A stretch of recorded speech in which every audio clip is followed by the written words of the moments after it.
to answer the question stated on the Discord announcement, yes, we know that orcats are an endangered species. They do not breed for shit, and are actively hunted down for their crimes against pizza. But, I cannot tease you too much. I am on a diet, so I only ate the toppings of half a personal pizza and left the bread behind. I felt my soul leaving my body, so I come to ask, does the feeling goes away or does it always stings with sin? You would know best, miss one bite per wing. Bro, what the fuck? What? Hello? Who starts a conversation like that? How about good morning? How was your night, Lily? Did you sleep well? Oh wow. Okay, who doesn't?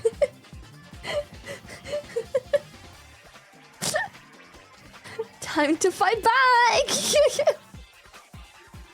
What the heck?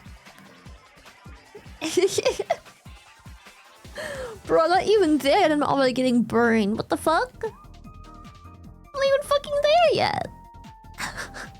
Let me put the fucking shirt on. Boom. What the hecky? What the hell?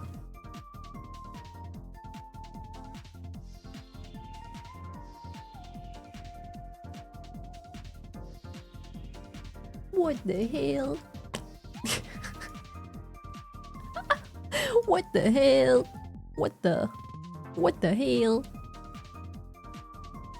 Yeah, Fabi woke up and Fabi woke up and chose violence. Dang. Damn.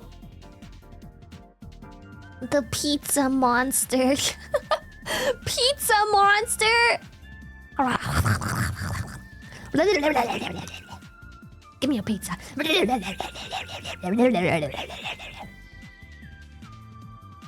I'll eat your topping. Any of you have watched Teletubbies at some point? There's like this vacuum. I think it's called No. And you just he eats the Teletubby cookies and you just That's me, bro. Thank you so much for the tier 3 bleeding. What the heck? Thank you. Thank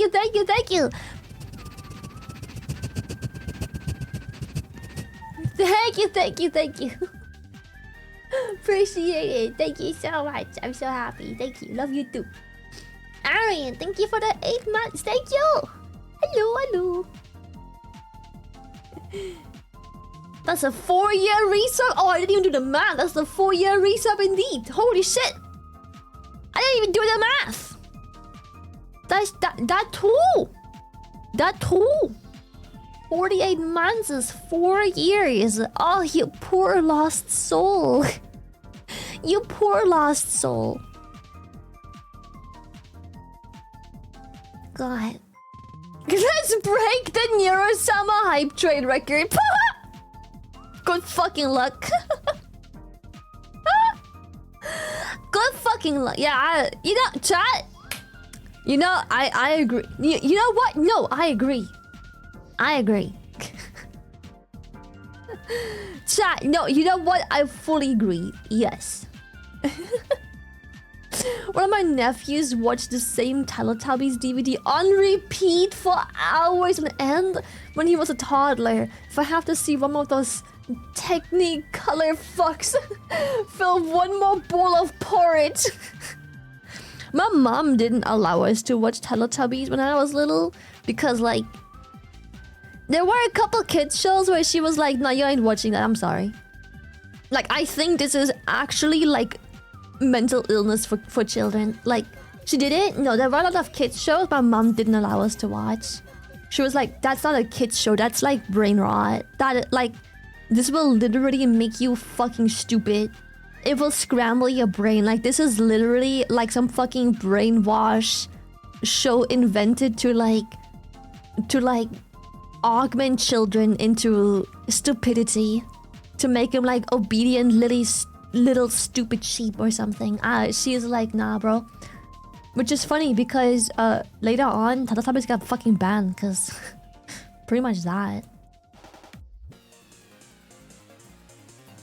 No, Mama Lily didn't like Caillou either. She didn't allow me to watch Caillou because, and I fully agree. Obviously, growing up, I was like, no, I want to watch cartoons, bro. But yeah, she didn't let me watch Caillou either because... I need to sorry, thank you so much for the tier 3. 40 months, thank you. I fully agree because she makes a perfect point. Caillou, if you ever watch an episode as an adult, genuinely just watch one episode as an adult, right? That show is literally that bold fuck throwing a temper tantrum for the entire episode just to have like 0.5 seconds of like the moral of the story, like epiphany moment in the end, which no kid is going to care about because kids don't have the attention span developed enough to actually sit through the whole episode of him acting like a fucking dumb fuck, spoiled little shitface, little bold little fuck, just then have a fucking epiphany for like one little splurt of a second, little like a epiphany. Oh wow, more of the story. Like no one gives a shit. Kids don't see it. No kid sees that and goes like, whoa, my brain has been altered positively. No. All kids see is some random bold fuck consistently throwing a temper tantrum, acting like he's freaking 9 months old. Wah, wah.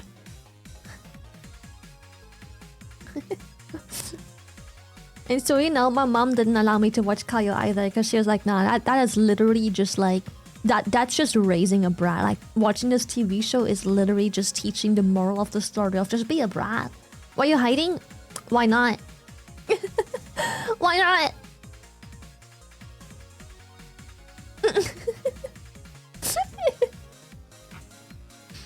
Yeah, like the moral of the story the kids will take from this is if I throw a tantrum, if I wah, I get what I want in the end of the day. Done. No lesson learned.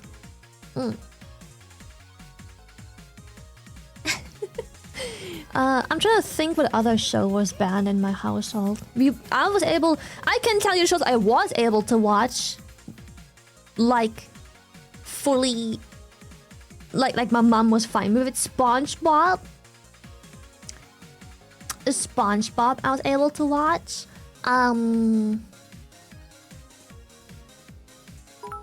Avatar. Look, I figured I cut to the chase since it's Monday.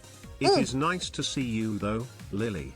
I feel I haven't seen you since last year. Shut the How fuck time up, I flies. hate you. I didn't watch Teletubbies because they live in a grassy knoll, so I am pretty sure they killed JFK. Kalu is the only cancer patient do not represent us. It only teaches kids that tantrums work. Yes! Martha Speaks was a banger. Clifford and Tiny Planets too. I should get them for my niece. She would love them. My problem with some kids shows is I know the titles, but I can't remember what the show was about, and I can't Good tell if I was able morning, to watch Lily. it or not. So cute, so cute. You're always so damn cute. Thank you, Shiny Dad. love. I was allowed to watch Jimmy Neutron, though. Yes, I can tell you a bunch of shows I was allowed to watch because you know I remember them. SpongeBob, Jimmy Neutron, Danny Phantom.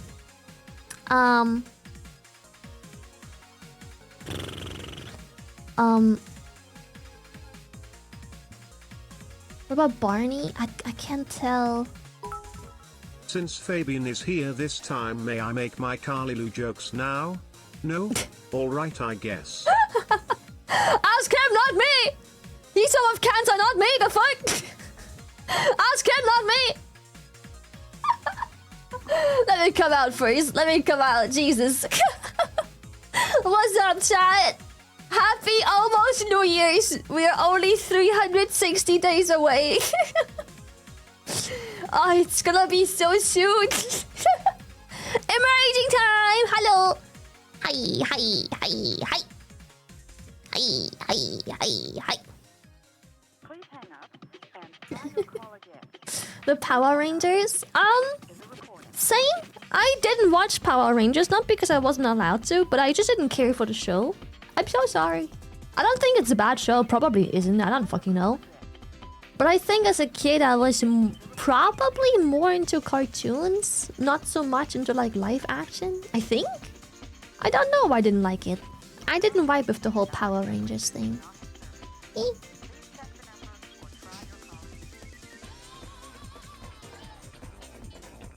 Like, I'm not saying Power Rangers is bad. Like, I have no idea. I've never fucking watched Power Rangers. I have no idea what's going on. It wasn't appealing to me as a kid. I just didn't watch it. Yeah, as a child, Lily didn't want to see flesh. She wanted her cartoons, bro.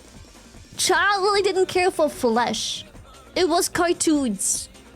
If there wasn't a yellow sponge on TV, I didn't want to watch it.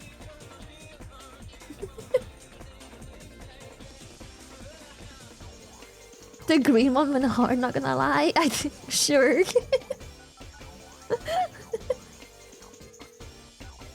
Why do I have a New Year's countdown for the next year? Why not? I'm telling you, I'm a trendsetter. Because I guarantee you, by the end of this year, everybody will have caught on and they will all have New Year's counters. By the end of this year, I'm telling you, I'm a fucking trendsetter. By the end of this year, this will have caught on and they will all have New Year's counters. Mark my words.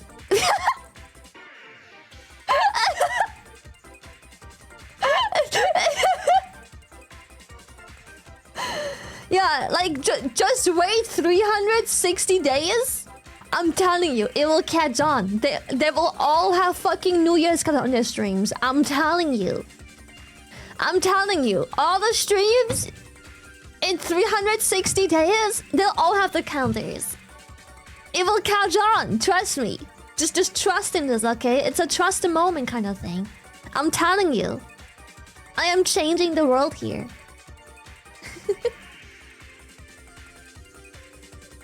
You trust the process. Yo, Bubble! What's up? Happy New Year's. It's a long process type of joke. Kalu is the only kid anyone would agree deserves to be bullied. Hell, Yeah. I am pretty sure I agree. he would be bullied when he grows up, the bald fuck. Yeah. Power Rangers is just Sailor Moon for guys. Or Sailor Moon is Power Rangers for girls. But does anyone remember the Men in Black cartoon from back in the day? No. You are a trendsetter. Ever since No. you appeared, tubers no longer touch grass and are stinky. Lamau.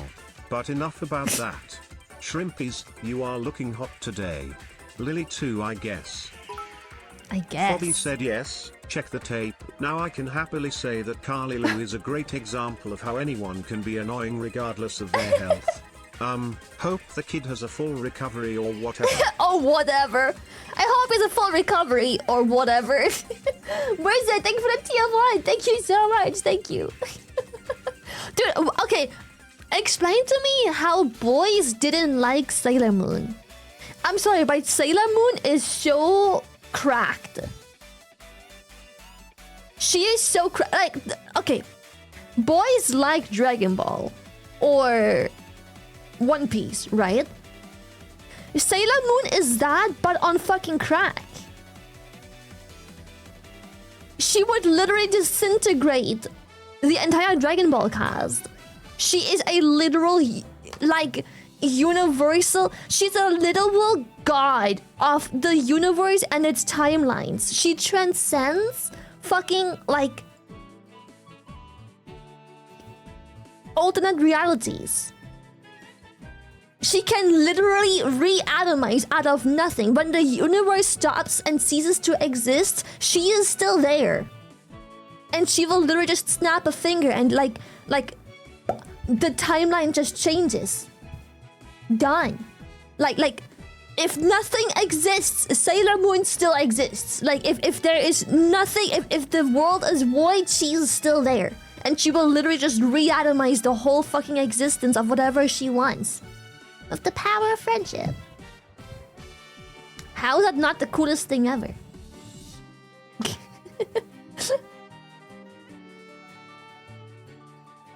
Goku's solo Sailor Moon verse.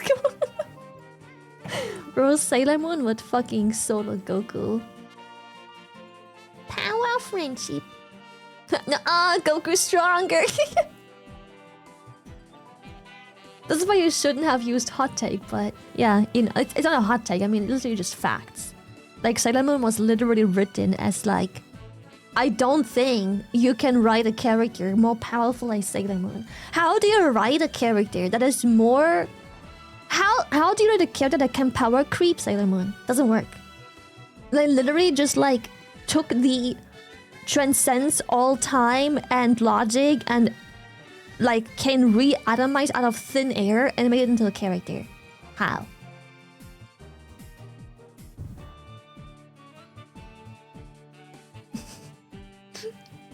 but Kamehameha!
Ah, it's simple.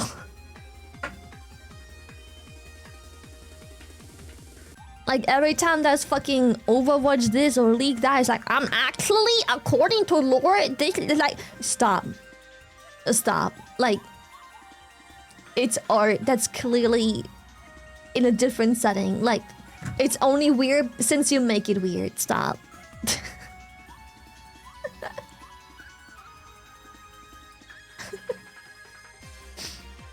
The nerd's voice always makes me laugh. But what if Hulk throws a moon with Batman on it at Sailor Moon? I don't... Why Batman? Why Batman?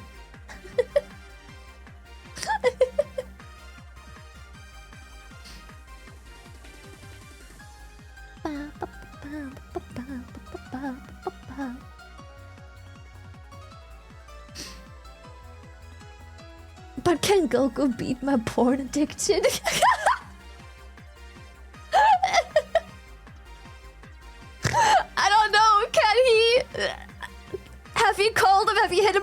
Yo, Goku. About that nofap.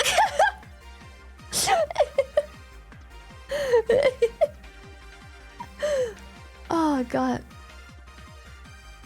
According to Batman fans, he beats everyone as long as he has 10,000 hours of prep time. Alright. So basically, Sailor Moon just chills and eats breakfast and while he gets ready. Alright, cool, cool, cool.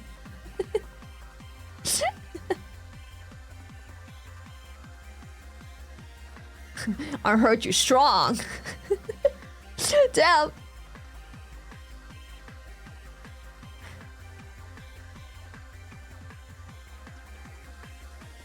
You have a favorite Sailor Scout? Mine was Venus. I don't really remember. I don't remember much from the show apart from she a bad bitch. I don't remember much apart from she is literally like a character written to be broken. Like broken. Imagine a video game and all of a sudden the writers decide that this character literally, if he feels like it, can just re-atomize the universe. Like, they just snap their fingers and their opponent just ceases to exist. Not because they defeated them, but just because they feel like in this timeline, or in any timeline this person has ever even existed to begin with. It's just like, plop. Like, if she wants to finish her breakfast, technically she could just be like, any plop. I don't wish to deal with this in this timeline right now. I don't wish to put up a show, you know, and do my whole swing power friendship shit. No, just plop.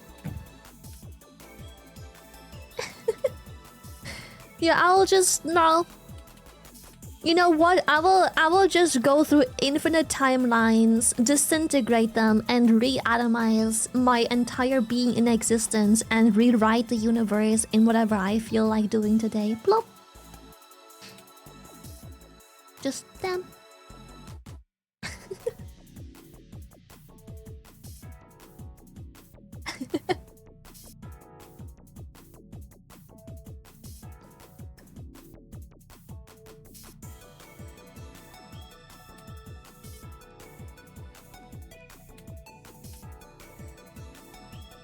Yeah, it's like power of friendship, blop, victory. It's like fucking Yu-Gi-Oh! It's like a power of friendship, blop, I win. Also, we don't even play by the actual game's rules, by the way, but blop, I win. Some of the moves we make are literally not in the game and are illegal, but whatever. Blop, I win. Hot off the cards, bitch! If I just believe hard enough, this next card will be it. Blop.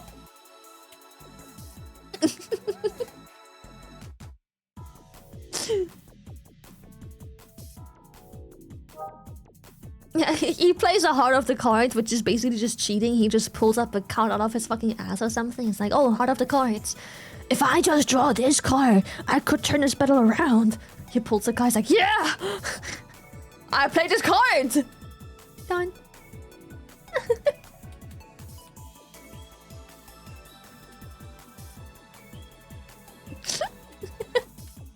He just bullshits out the fucking Exodia.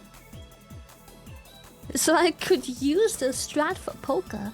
As long as you don't get caught, yeah?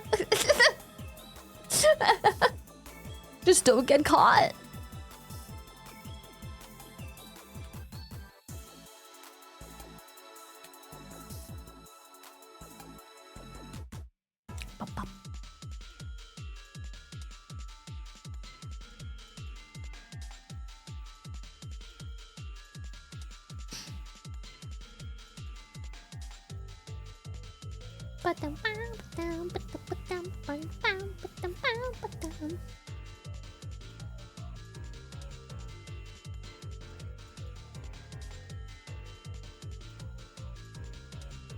There's a card in Yu-Gi-Oh! That forces your opponent to shake your hand.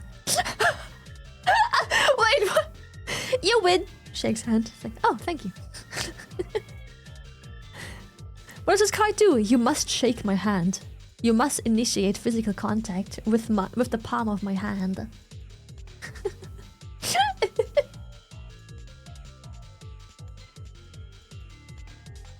The same card forces people by rule to wash their asses. What the? I love Yu-Gi-Oh! What the fuck? I have never stopped watching that show. Holy shit! Suddenly, I fucking love Yu-Gi-Oh! That's sick. The wash ass card.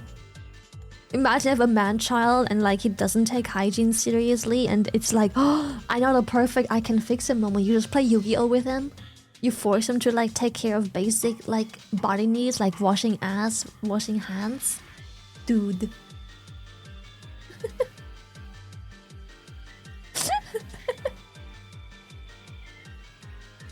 That's a copy of the description. Check this out. No way, that's crazy. Wash your ass or surrender the duel. I surrender. I still think it. I don't. Because people played it but arrived to the tournament nasty as fuck, so their opponent loses by not shaking their hand. It became a rule afterward to wash your ass. Oh! Do you think it was on purpose? Kaiba, you've activated my trap card. Unzips pants. Turn themselves into absolute swamp beasts. Yeah, is it like chemical warfare? It's like if I'm just nasty enough, you won't touch me, and I win by default. I still think like okay, I've been to a couple of conventions and genuinely so far I haven't encountered anything too nasty yet at conventions in person. But I have definitely encountered some nasty. Some. Nothing too bad, but I was like, how is this allowed? Especially within my vicinity. But I've definitely walked past people where I'm like, damn, like, brother, do you not smell that you are literally dying? Do you not smell you're dying? Like, I am convinced a body part of yours is rotting. That isn't a normal smell. This can't come from a human being that's alive and well. You, instead of spending money to go to a convention, need to go to a doctor. Go to a doctor. Like how?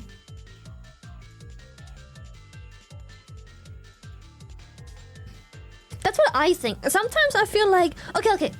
Here's the thing. Whenever I skip out on the shower, because, you know, I might just say it the way it is, because I don't think I'm a nasty person. If you think that makes me nasty, whatever. Every once in a while, when I feel like it's time to shower, okay, disclaimer, I wash my body every day before bed. Hands, face, ass, arms, crack, and junk. There is no except. You don't get to bed unless you are washed. No. So every time I feel like it's shower time, which to me is more or less, it translates to I have to full body shave, full body scrub, like, you know, what's it called? Exfoliate. When I say I take a shower, what I usually mean is I don't hop in and out for 5 minutes. I go in, full body soak, exfoliate, scrub, everything. All the surface, all the skin, scrub, shit's gonna come off. Like, you know, bathing, hair, like 3-step fucking routine. Like, when I say like a shower, that's what I mean. When I say I wash myself, I usually either, you know, take a washcloth and I have washcloths dedicated for these areas. I don't use the same washcloth I use for my face or my fucking ass crack, obviously. Yeah, that's two showers. There's a maintenance shower, like, you know, to maintain, and then there's the big clean, the deep clean, you know. Anyways, sometimes when I feel like I'm gonna skip out on the shower because I just don't feel like doing my hair and all of that bullshit and shaving and blah blah blah. If I have nowhere to be, I'm like, fuck it. My hair is starting to get a little bit oily. Fuck it, I put it up in a bun. I can leave my hair up in that bitch for like 2-3 more days. Probably, easily. You know, it's like, whatever. Put that bitch in a bun up there. I can get 2-3 more days out of this bitch. Maybe not in public, because, you know, it's not nasty as in like, oh my god, it's gross. It's like I'm oozing fucking oil. It's just like, yeah, you can tell by the sheen of my hair. It's, you know. So when I come out of the shower, and I take my old clothes that I wore, and I do a little smell test, a little sniff test, right? I realized that I definitely had more of an odor than I was initially aware of. But hear me out. In the end of the day, I was aware I needed the shower. So like people saying they can no longer smell it, I'm like, is that the case though? Cause like once I get to that point, I notice. I just don't notice it as bad as it is, but you still notice. You still smell it. And when I come out the shower and I smell my old clothes that I've been sitting in for a day too long, I'm like, yeah, I knew it was, you know, time to shower, but I didn't smell it as strong as I now smell coming out the shower. You know? If my hair gets oily, I just hit it with a dry shampoo, since washing my hair once a week is what's best for my scalp health, according to my hairdresser. To be cleaner than I am at home, because I would not survive if I stank in public spaces. Same. Like at home, when my hair gets to a point where it needs to be washed, I'm like, no, I put that bitch in a bun and I'm getting an extra day or two out of it. If I had to go outside, sure, I'll take extra care, because like I could not fathom ever having someone smell a bad odor on me. That's just wild. At home, sure. Maybe I should have, you know, washed my pits a bit more. Maybe I skipped over it a little bit too quickly when I just wanted to go to bed or whatever. But when I go outside, no, there's no excuse. There's no shower. There is no excuse. But yeah, I agree. Dry shampoo is great. It's really good that your hairdresser educates you on what you need for your scalp. There's no one size fits all, unfortunately. Also, Dev, thank you so much for the tier 3, by the way. 41 months. Thank you. Thank you so much. Thank you. But yeah, you guys should. I mean, I say guys. I know things are different and whatnot. For guys, produce apparently body oils significantly different than females. I learned this literally like 2 weeks ago.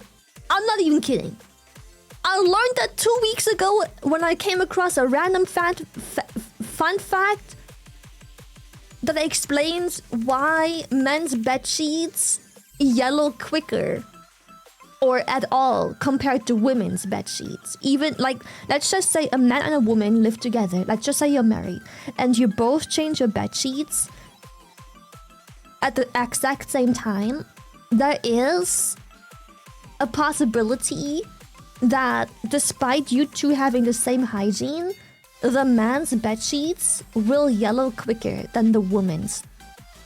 I forgot exactly why or like what the details were, but apparently men just excrete significantly more like body oils and also slightly differently composed.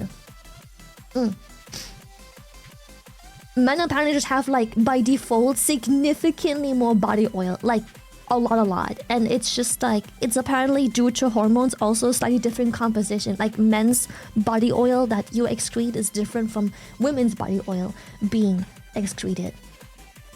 It's composed slightly differently, so it also has different effect on, you know, anything else. Men are better at marinating, yes. So yeah, I came across this literally like last week or 2 weeks ago. I didn't know. I'm a grown-ass adult. I had no idea, by the way.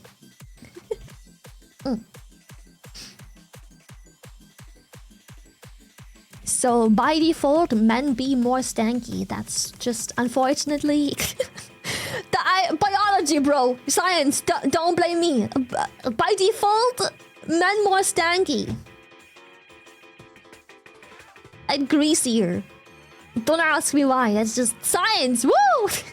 In fact, there is even other things in science because I read another fun fact underneath where this is funny, but did you know? Apparently there is genetics that are.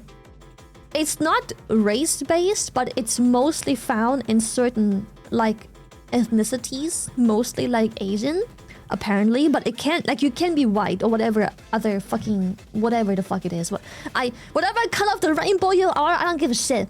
But apparently there's even a point attached to your genetics. Your genetics even decide. Happy New Year.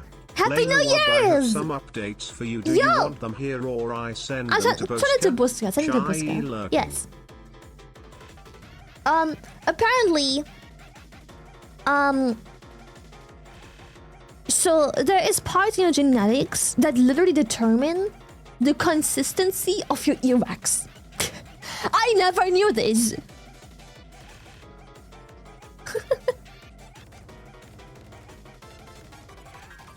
The consistency of your earwax is determined by your genetics. Your genetic makeup literally determines how your earwax manifests.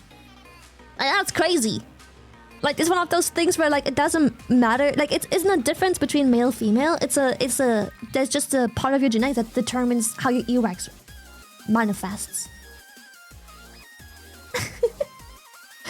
It's really fucking weird, isn't it?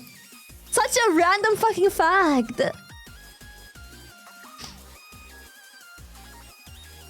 Yeah, apparently it's mostly found, or like most commonly found in Asians for some reason, but their earwax is apparently solid, it's hard. Whereas usually non-Asian earwax tends to be oily. It's smudgy, like wax. It is literal wax. Isn't that crazy? Fucking genetics. Science is so, like, interesting. Yeah.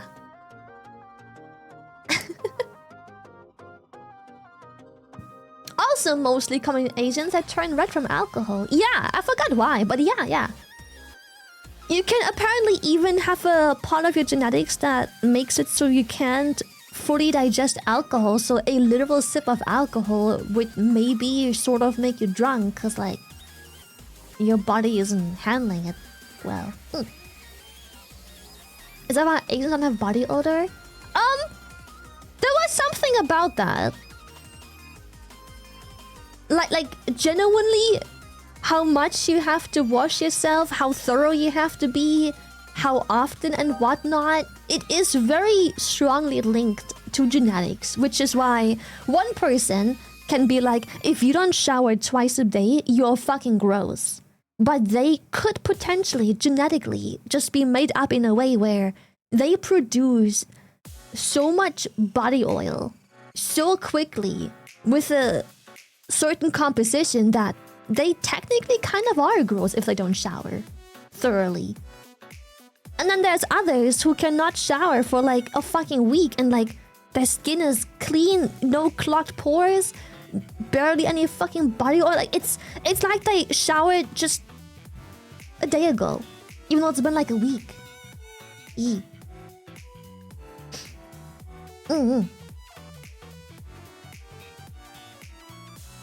There's also a gene which there are two variants of that control the rate of which drugs, etc. are processed in the body. Some have a longer lasting, others shorter. Crazy.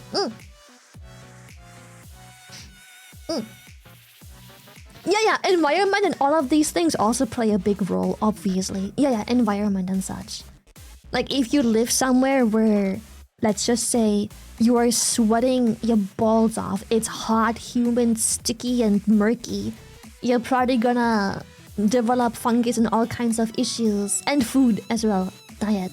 You're gonna develop issues faster than someone who lives in a climate that's dry, well ventilated, but not warm, but not too warm, blah blah blah. Like they're gonna have vastly different like needs, hygiene needs, right? It's the same thing for red hats. Scientists and docs don't understand why, but anesthesia isn't as effective on red-hatted people, so they have to factor in a red hat version of an anesthetic dose when dosing patients. That's crazy. That's wild. Genetics are fascinating, dude. It's just crazy how that works. So apparently a variant in the ABCC11 gene controls earwax, and is Probably? influenced partially due to climate. This same variant also influences body odor, so people in Eastern Asia apparently have dry wax and less body odor compared to more Western cultures. Sadly, I am not a proud owner of whatever the fuck that genetic thingy was called again, the ABC genetic thing. Cause my earwax be, well, just regular waxy earwax, sadly. Yeah. It is what it is. Same, Lily, same. Yeah, we lost the genetic lottery, bro. We lost the genetic lottery. I got just regular waxy earwax, like it's literally just wax, like it's not hard, it's not dry, it's not flaky, it's quite literally just a blob of wax. Yep. Yeah, but I guess we lost in some parts, but won in others. It's good, it's good. We lost the 50-50 in the earwax department. We just have to stick to, more regular gamer showers.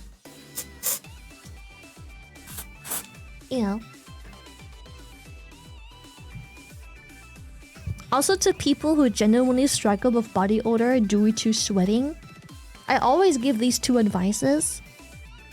Cause I'm telling you, you aren't the problem. You just haven't been taught how to take care of things. Step 1. Okay, you know what? 3 steps. Obviously, showers. I don't know what to tell you. You've got to clean the areas that are problematic. However much you need to, that's just how it is. But, step 1. Deodorant. And I am not talking about body spray. I'm looking at you, Axe body spray users. I'm talking about actual deodorant. The one that makes you stop sweating. Not the stuff that makes your smell mix with the sweat. I'm talking about the stuff that literally makes you stop sweating. Actual deodorant. Oh, I make fun of Nags all the time, but he isn't stinky, but I still make fun of him. Yeah, and antiperspirant, whatever, yes. Get a deodorant that you like and make sure it is that word, the antiperspirant, whatever that. Yes. Get that. It's important because deodorant isn't about controlling the smell. It's about controlling the sweating. The areas under your arm are as stinky as they are because they are warm, moist, don't have too much oxygen or airflow, and that is the perfect breeding ground for bacteria. The bacteria breeding there is why you smell. Your body doesn't produce the smell, it's the bacteria breeding there that makes you smell.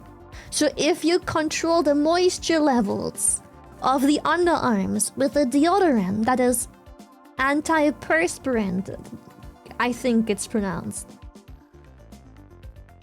then boom. Also, speaking of bacteria, here is another issue. A lot of you, unfortunately, for some reason, and I'm sorry, have not been taught proper washing routines for your clothes. The reason you stink immediately after showering and putting on a shirt and sweating is because of your clothes. Your clothes isn't properly cleaned. Your clothes is what smells. You're rehydrating that nasty spot under your arms, under your shirt, which is already stanky. You have to learn how to properly control it. You have to wash it properly. I know you're like, but Lily, it came out of the washing machine. I know. But unfortunately, it's not that simple. It's not that simple. Sadly, it's not. You've got to control the stank from your clothes. Also, yeah, you know what? What Harvey just said, wash your washing machine. I don't know who didn't teach you this. I don't know who failed to teach you in like basic human things or made you not able to read the fucking manual. Washing machines need to be washed. They don't self-maintain. Every day I wake up and I realize that people haven't been taught very basic things. Your washing machine doesn't maintain itself. It needs to be maintained. It needs to be... Read the fucking manual. Lily, I threw the manual. Every manual nowadays is online. Read the fucking manual. Figure out how to drain it. Figure out... Like, watch videos and shit. Go to fucking TikTok. Look at people clean their washing machines. You'll be surprised why you have to, like... The things you have to do to maintain the washing machine. It's gonna smell like probably swamp-ass water the first time you do it. Like the first time, if you've never taken a washcloth or some tissue and ran it through like the rubbery parts inside the washing machine and you smell that, you'll come to realize why you fucking smell. It'll come to realize why you smell. Like, if you've never done this and you've used a washing machine for I don't know how many years, ew, do it. Like, I'm sorry no one taught you, but don't worry, I got you. Yeah, clean the rubber seal and filter often.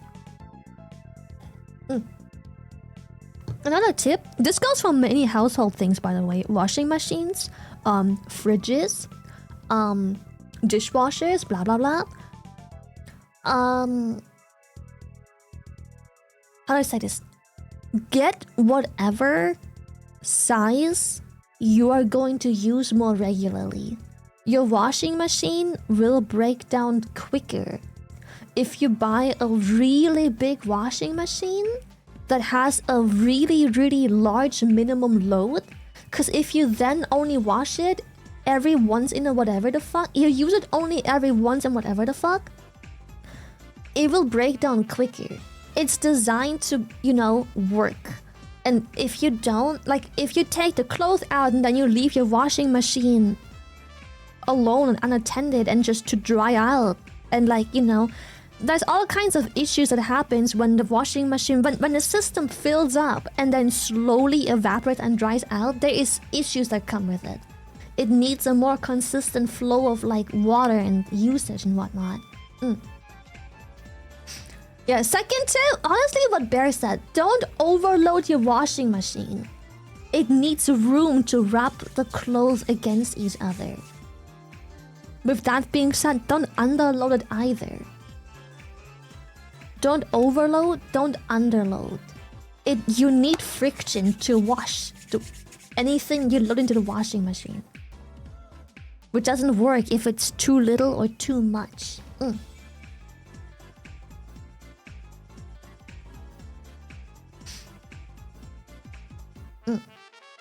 Yeah, also, small amount of detergent go a long way. That is the same for skincare, by the way. More doesn't always mean it works better. It does. In fact, you can have a good routine with good products, but if you cake shit on and clog everything, you actually have negative results. More doesn't always mean better. You need to find something that works when putting on the appropriate amounts. Using too much can literally overload and overclog your pores and have genuine negative results despite the product being completely fine. I swear I will respect your image when making fan art of you. Oh god. That's crazy. Yes. Thank you. Also with shampoo, quick tip. I know it's called washing your hair, but I think it's misleading.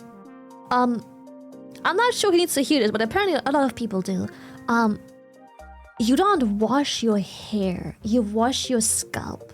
The skin is the problem, not the hair. If you put shampoo in your hand and then wash your hair, literally your hair, you don't take care of the problem, you remove you remove the consequence of the problem. You reset and remove the consequence of the problem. You didn't deal with the problem. The shampoo needs to directly touch your scalp, the skin. It needs to the shampoo needs to directly touch the skin of your scalp, not the hair.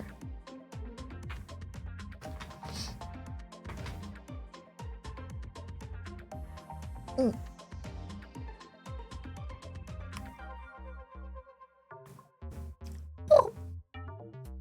My hair is luckily short enough I don't have to do that. That's nice. Yeah, that's nice.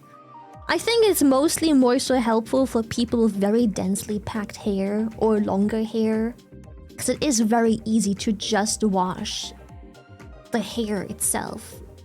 And then the scalp is like, bro, what about me? Honest chat. I was gonna say I never smell, but listen, when I'm at conventions, I know I'm smelly at conventions, okay? Like, you think I'm doing well at conventions myself, waking up, getting into the cosplay, and then just sweating all day? I'm gonna have an odor too, obviously. So, but overall, I'm a very clean, not smelly person. And yeah, we all smell a little bit at conventions. It's a poorly ventilated, musky, moist, sweaty space, bro. That's just yeah, that's just how it is. But as someone who can claim genuinely, outside of special encounters, to not be smelly, fabric softener is a scam. Literally, just remove it.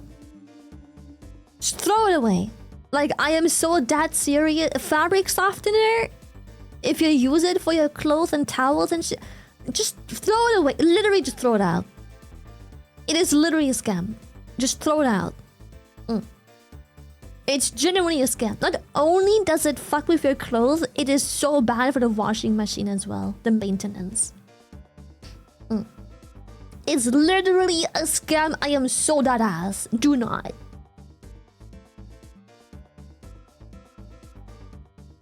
Same with dryer sheets.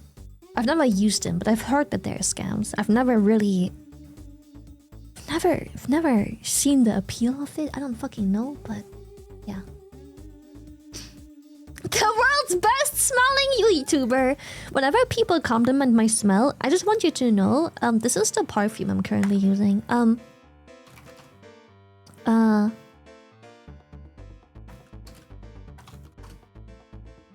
This one. Yes. Sakura Mist. I gotta gift it. It was a gift.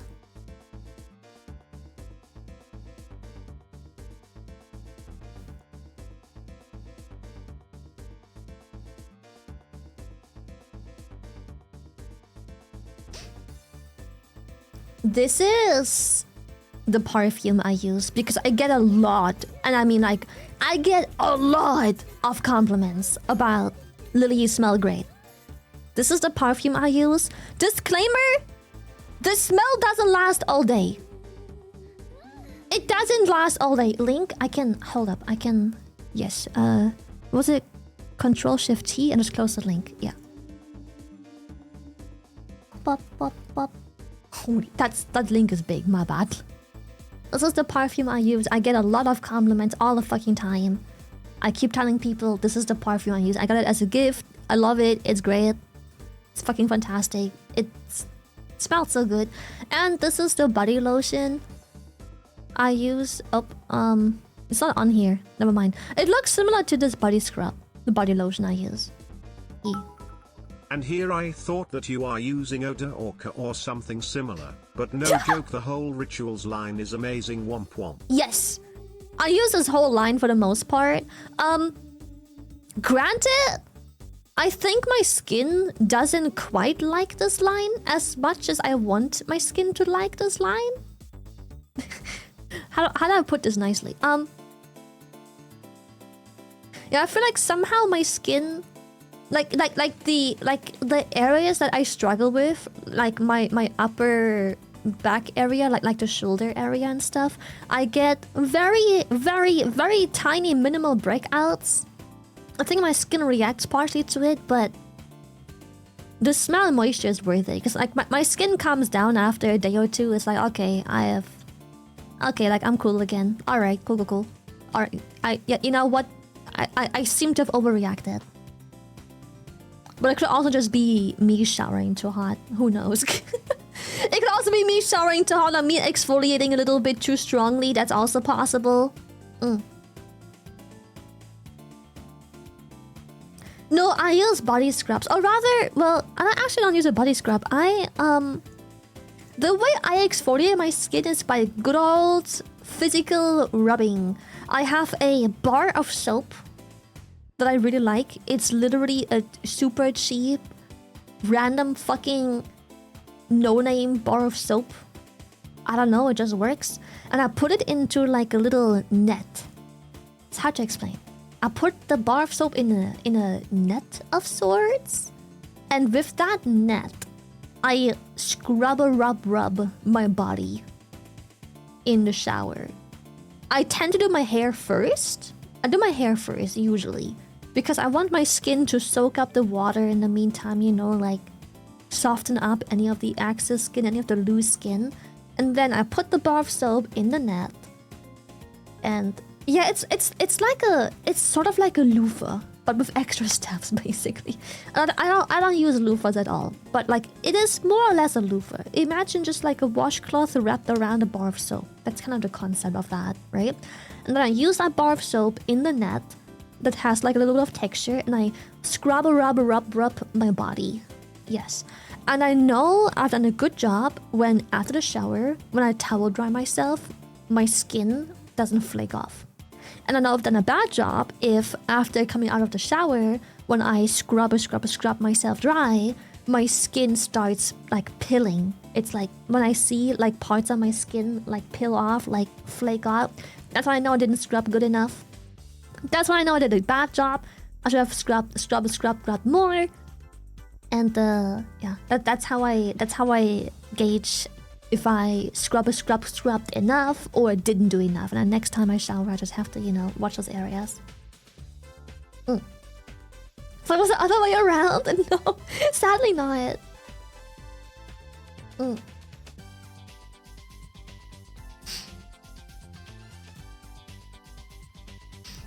I hate that sometimes I go back and fix it immediately. Yeah, it is. I've noticed the quality of my skin increase so significantly once I figured out that you're not supposed to peel after a shower. That's when the quality of my skin like immediately increased. I had less issues with clogged pores and everything.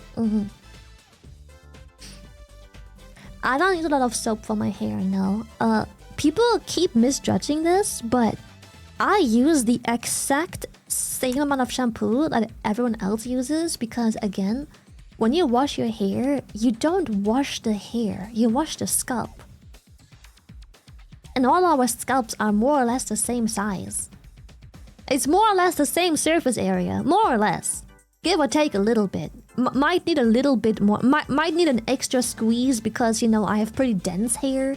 So it's sometimes difficult to just get a squeezer throughout all the scalp. But no, I use the exact amount of shampoo everyone else uses.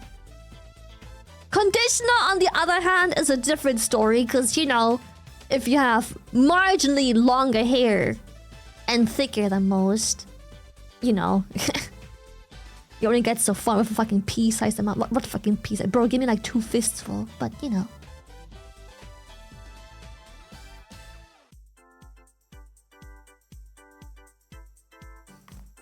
You don't wash your hair at all? Nope. The rest of my hair gets washed with whatever runs down my scalp.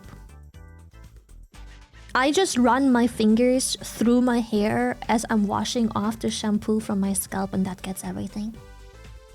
That's it. Yeah. Lily Sensei. Like, I don't know how many of you have long enough hair to notice this, but you ever went to a hairdresser and have them wash your hair they don't run the shampoo down your hair. And somehow when you come out the hairdresser, your hair stays beautiful, luscious, healthy, and clean for much longer than most of you probably manage to keep your hair clean when you wash it yourself. They don't do it for a reason. Like, it gets plenty shampoo. I don't know what you're doing with your body for the midsections of your hair to be in need of washing. Now, if you work in an environment... If you work in an environment where, like, everything's oily, greasy, and you get soot or whatever in your hair, obviously you're gonna have to do a bit more. Obviously, right? Like if you have literal particles or grease or whatever in your hair because of the environment you work in, the story is a bit different. Obviously. That's like, you know, getting something still on your arm and only washing the hands and being like, the rest will clean itself. Like, nah, it's not how it works. You know. Mika, thank you for tier 3! Thank you!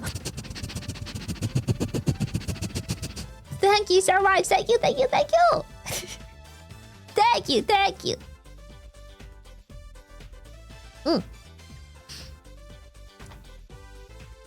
Oh, on the deodorant tip, there is one thing I want to add. Most common antiperspirant contain aluminum, which can cause armpit stains on clothes when it mixes with sweat and bacteria. Try to find an aluminum-free antiperspirant or an antibacterial deodorant if you don't mind sweating a little more.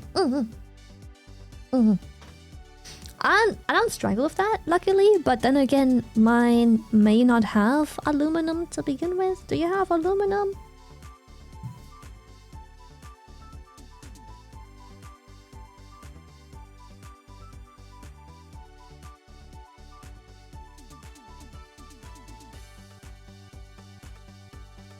Skimming. I mean, I'm just skimming the list, but I'm not seeing it.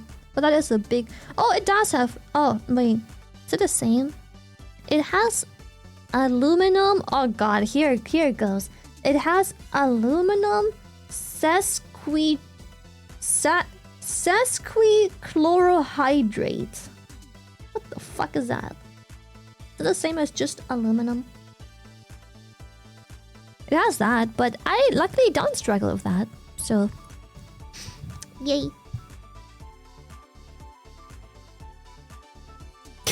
My friends are discouraging me from following. Should I ignore what they're saying? I don't know.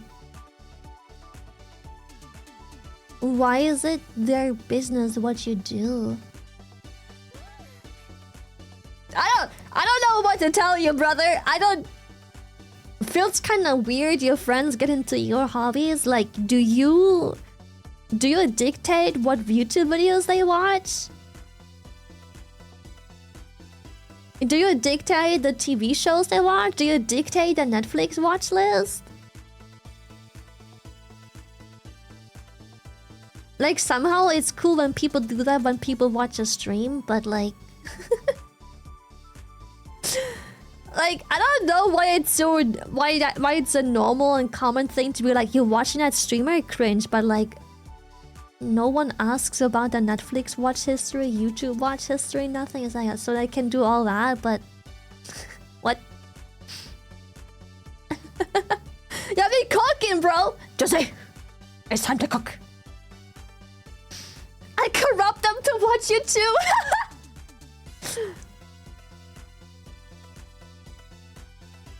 I have friends who don't like VTubers and get mad every time he remembers me watching you. That's so weird. If I don't like a YouTuber or a show or something and my friends watch it, I'm like, listen, I'm not interested in it. Like, you do you, but like, okay. Like, I just don't care what they do or say or whatever. I just don't feel like talking to them about it because I don't care. It's not my interest.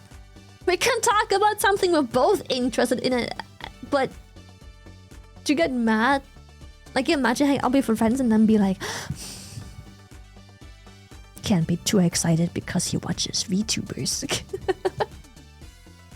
Yeah, as long as people don't shove down my throat whatever I have expressed or have no interest in, I don't give a shit what they do. Like, in what capacity would it influence me if people watch a certain TV show? Or YouTuber, or play a specific game I don't care for. It's like, what? What does it matter?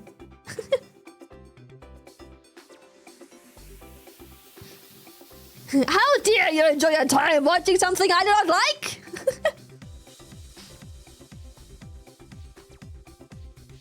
You watch wrong cartoon, lady. Me mad. Yeah, I don't know. I feel like, okay, someone has to like psychology this shit, but like I feel like that's so manipulative, or rather, are they like deflecting? Are they reflecting or something? Deflecting, reflecting. I forgot the word. It's like, why are you so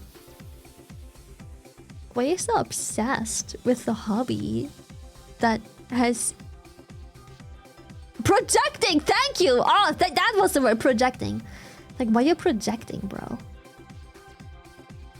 It's like, why are you so obsessed with what I do when it has zero influence of you? It makes no sense.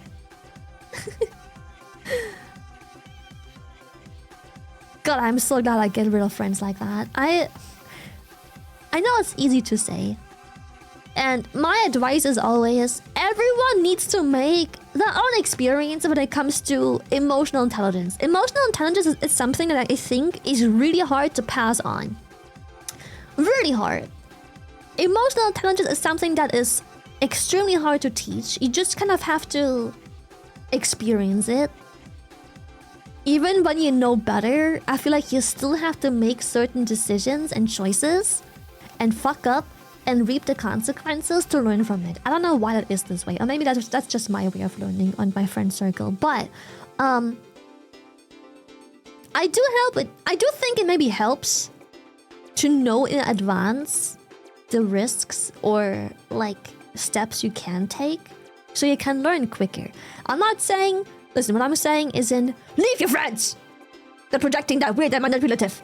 But I do think it's a red flag to maybe look out for, because like, why are your friends obsessing and gatekeeping what you can and can't do in your free time over a hobby that they have nothing to do with? They have no involvement, and none of this anyhow influences their time spent with you or in general. I'm not saying you have to break up with your friends, but it's just, you know, it's a red flag to maybe look out for, because I'm gonna be honest, once I learned what red flags to look out for and remove certain people from my life because of certain things they do in life, my friend circle has become so much better. And I'm not saying I make no mistakes. I'm not saying, oh my god, like, I'm so good at this, I can read people like an open book. People can conceal themselves and the red flags really well, or sometimes some people's red flags aren't worth the trouble, because like, sometimes you can live with a person's red flag if the rest of their personality is just outweighing the bad. But God, life has been so much nicer ever since I got rid of negative Andys, negative Nancys. Like, for fuck's sake, I literally cut my fucking grandma off because I can't stand her constant need for negativity. Like, how are you so obsessed with always talking about other people's business? Holy shit.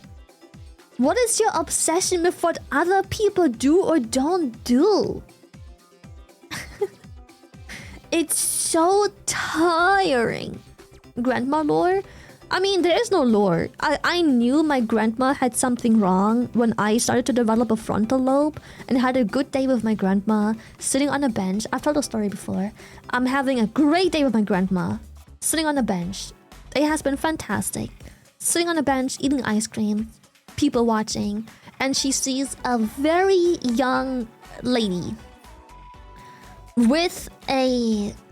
What's the thing called that people walk the child with? Not a leash, like the thing, the baby carrier, like when parents put their baby in like the baby... A stroller, thank you, a stroller, yes, thank you.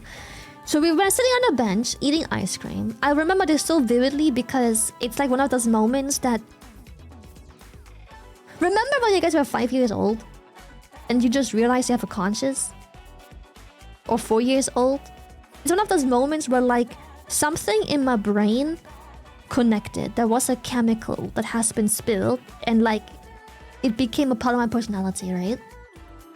So anyways, I'm on this bench with my grandma eating ice cream. A fantastic day. Literally nothing could have ruined it. We're having the greatest time of our life. And this very young woman walks past with this stroller, with a baby in a stroller. And my grandma immediately shit talks her. She's like, look at this one. Such a shame. Like, such a young woman ruining her life, is what she said. Look at her having ruined her life. And that's when I clicked. That's when I knew, like, something's wrong with that woman. Something's wrong with that. Like, why? You are judging? She is literally Twitter incarnate, bro. Judging a person walking by as if she knows anything about their life. She is literally Twitter incarnate. I am so that ass. So probably why I have so much beef with people on Twitter, because like they're like my grandma. Like people on Twitter are literally like my grandma. People that I know nothing about, literally nothing. That woman was passing by, and my grandma negatively so judged her. For what reason? Not only did you not know the person, but why do you give a shit? It's a random young girl walking past you. Why do you give a shit? Oh my god, why do you care? We had such a good day and now you just had to spout some random fucking hostile nonsense. And for what? You know nothing about the person that just walked past us. Why are you judging? Oh my god. And that was such a massive turning point in my young adulthood where I realized I need to get rid of people like that in my life. People that always have to bring up bullshit for no fucking reason, I distance myself immediately. And now you're like, Lily, what do I do if my friend circle? Be an adult. I am friends with people that, due to that, when we hang out with others, there is people who do act in a way that I don't like. I just don't engage with it. I'm an adult. I'm a literal grown fucking woman. I simply sit and mind my own and let them yap and don't bother them and don't give a shit. Done. I'm not gonna sit there pretending to make me it's so highly uncomfortable. No.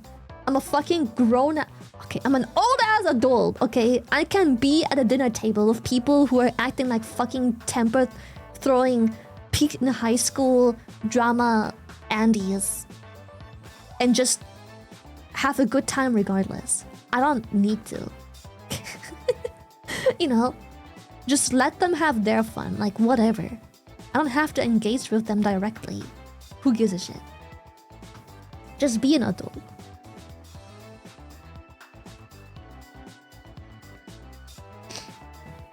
She's probably projecting because she didn't make a very good choice. Remember, a lot of people think that other people are under the same conditions. Yeah. Yep.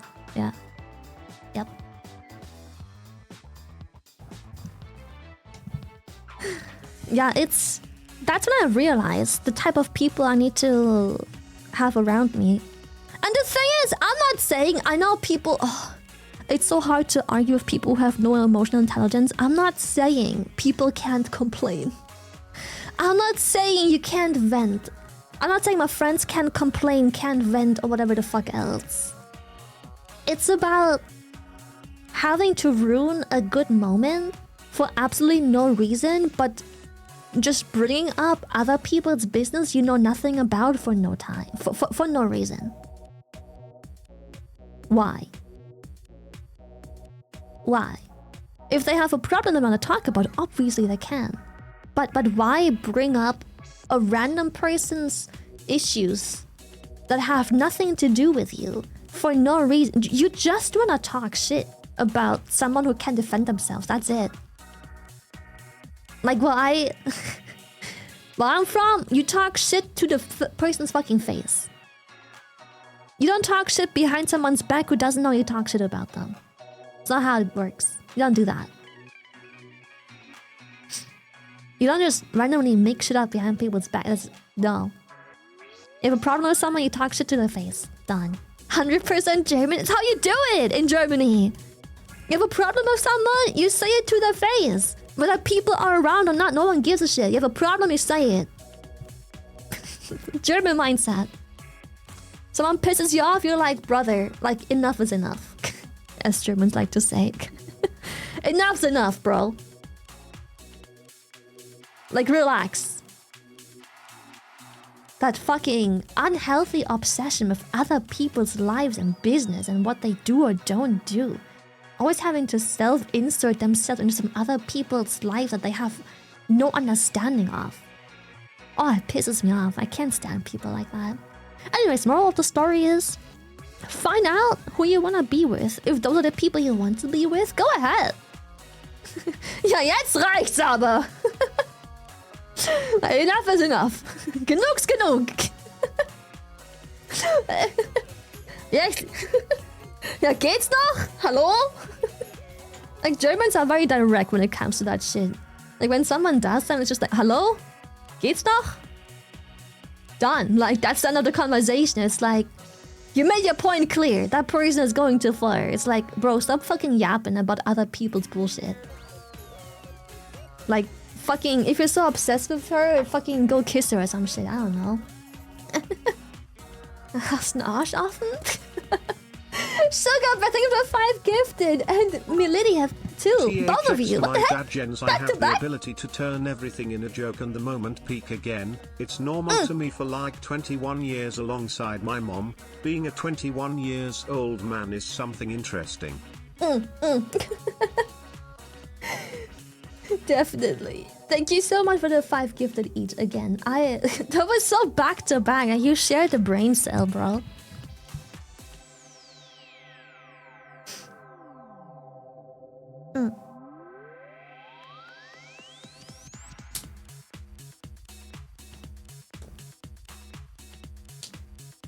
But yeah, took me so long to learn that lesson. Now I'm learning German because I think most of my people are Deutschlanders. I mean, yeah. Again, I know I have cultural differences with people. Obviously. But yeah, I'm a very direct person. Again, like, there might be a cultural difference as to how quickly I can decide that a certain person just isn't a good fit in my life, but I know it's easier said than done.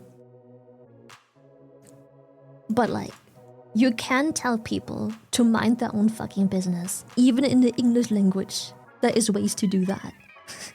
You don't have to be German to tell people to like, shut the fuck up, mind their own business, stop being so miserable and obsessed with other people's lives. Why you have to be so like negative fucking Andy about someone else's persona or life when you know nothing about them? Why get involved? Why ruin the moment? We're here with friends. Why the fuck you talking about other people? Holy shit, like, get a fucking grip, please. But turning people away is really difficult. But once you learn how to filter out the people you do wanna surround yourself with and the people you don't, life will become so much more blissful. I highly suggest, obviously you do you, but I highly suggest you surround yourself with people that have a positive influence on you. Even if it's annoyingly positive so sometimes. I highly suggest you find friends and people that have the balls to stand up for yourself. Again, this might just me being German and having other values because of a different culture. But I highly suggest to find friends that have no problem standing up to yourself. If you're out of line, you need people to tell you to mind your own business. And again, that's what I think. You wanna be in a group with people that are happy for you, support you, help you grow into a better you. And don't support the manipulative parts of yourself. Greetings. Hopefully you're having a good stream. Much love from Austria less than 3. Thank you so much. Thank you. Greetings back.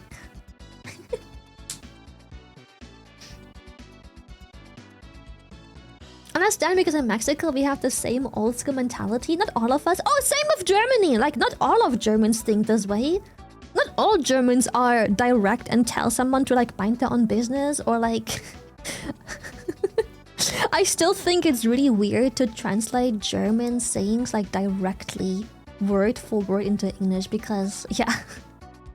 We literally asked them if they have an open ass, which makes no sense in German. Why did we ever make up the saying? We literally like... You've got your ass open? Like, what else? How does that make even sense? It doesn't make any sense. Why? Why do we say that? Why do we say shit like that? Or we asked them, do you have them all? Do you have them all? I don't understand how... like, you can't even translate that shit. Like, what do you mean? When you tell someone to mind their own business or, like, call them out on making no sense, you're like, do you have them all? Like, in English, it's just basically like, that I have the fucking, you know... the fucking marbles. We ask if they have all their mugs. Yeah, we teacups works well. We're like, you got all your teacups in your cupboard? Like, what? It's basically asking like if they're delulu, if they're schizo. Like, you're literally asking if they're schizo. It's like, do you have all your teacups in your cupboard? Like, what? We literally, that's literally us calling them delulu, schizo. It's like, bro, you're fucking schizoing out. Like, you good?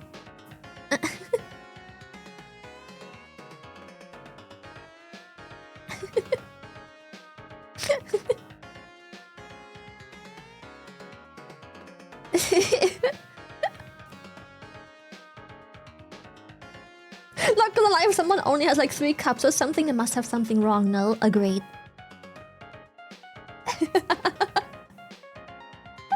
Agreed.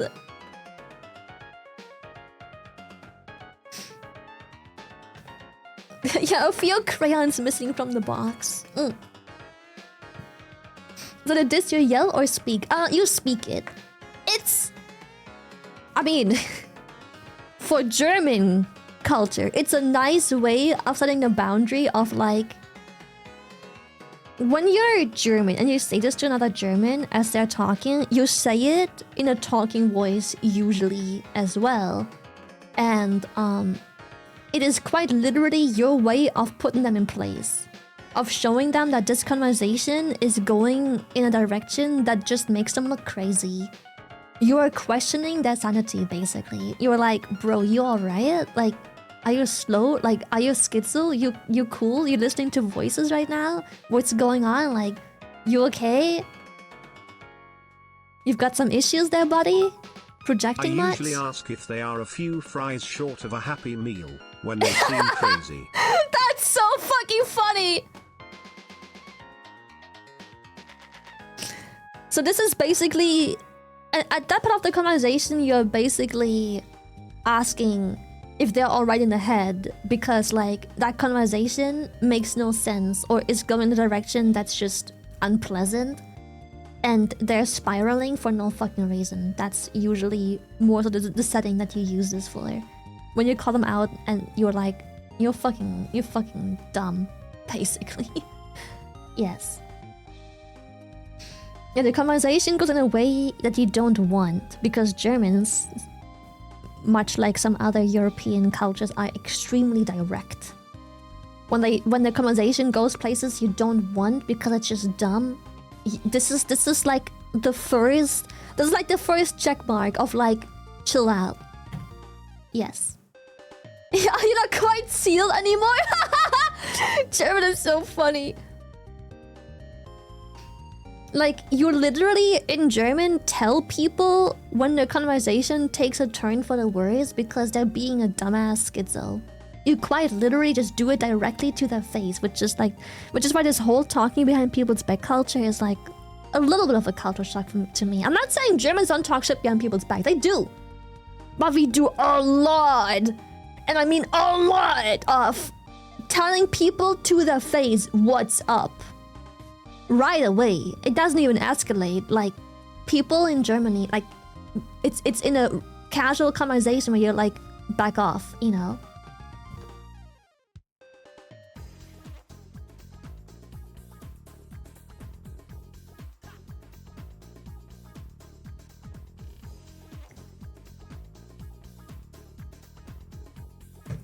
So, yeah. That's why I'm very direct. Same in France, except in the office. We call it bullying here in the States. That's cool. You might do so. I, having grown up in a culture like that, feel like it's much healthier to stop people's bullshit than having to smile pretend all evening long and like fake listen to them when like they're literally schizoing out on you and they're full of shit. Like, why? Makes no sense. In Germany, if you're at a party and someone is schizoing out on you, you literally put them you put them in place and then that's it. The day goes on. Great. Like, if that's bullying, then I don't know, bring back bullying. Maybe that's why you're all so fucking snowflakey over there. I don't know, like, if that's bullying, maybe that's why. Fucking snowflakes can't even take no in a conversation. Like, what I mean, that's bullying. Come on, Clyde.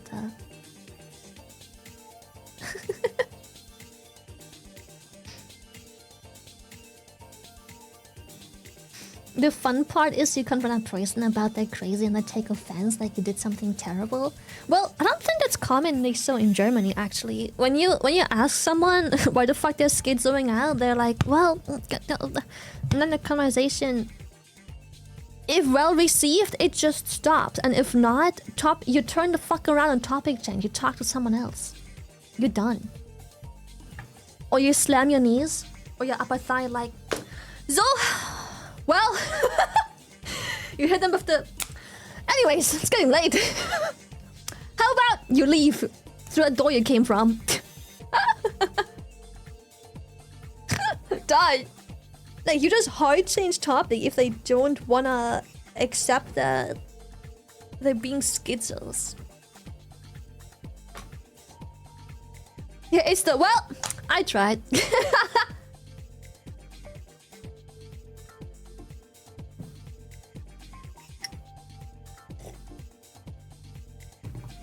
Your thighs up at the party, everyone else. Is it time to leave? Are we leaving yet?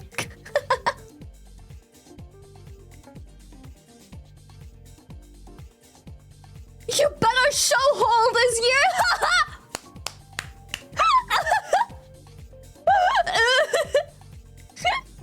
Listen, we leave that stuff up to the fan artists, okay? We leave to the fan artists.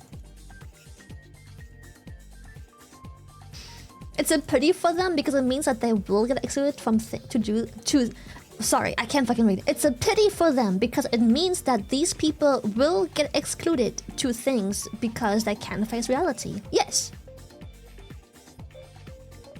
It is mostly a very effective way to show consequences.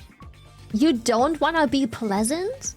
You want to always drag the conversation into a negative thing that the rest of the table doesn't like? Then be excluded. Deal with that.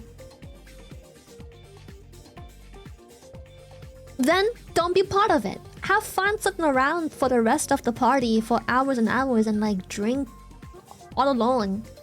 Or no one wants to talk to you. Yeah, like you're literally just being fucking cut out. Yeah, that's the consequence. You'll be surprised how quick people learn.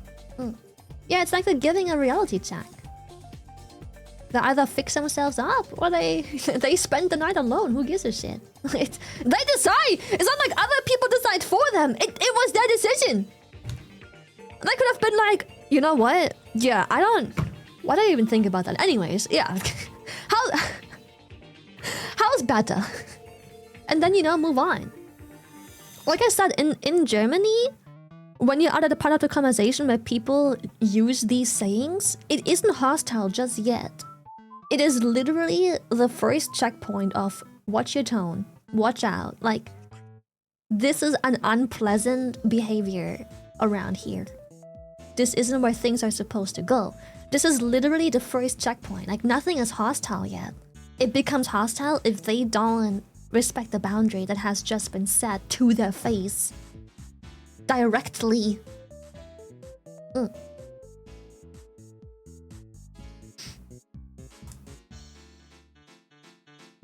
So, you know, it's not like the conversation gets awkward when people use these sayings. We invented these sayings specifically so it doesn't get awkward. And it works extremely well. It doesn't work for everyone, obviously. There's always, what do you call it, black sheep. Always. In every country, in every culture, in every society, whatever. But it works really fucking well for the majority of people with common sense. Because humans, at the end of the day, are social creatures.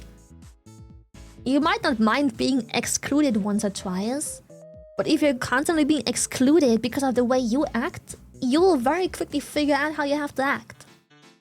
And you will keep your attitude in check, and not dirty your fucking mouth over other people's business nearly as much.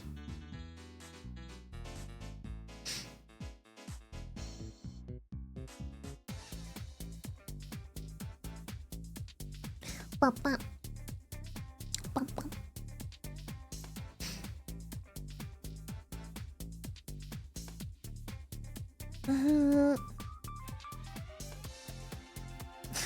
These days they quickly bring out the you're not allowed to say anything anymore. Yeah. It's true. But the problem is no one cares. You were unpleasant before. If you wanna continue to be unpleasant, people will just have pleasantries without you somewhere else. Say what you want. Yeah, go ahead and soak. And mumble something under your fucking breath. Go ahead, who gives a shit?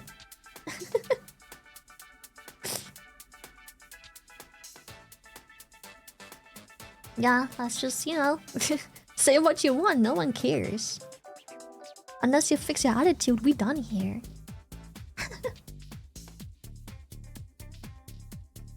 Are we talking about people that just keep talking? No, it's mostly about people that schizo out.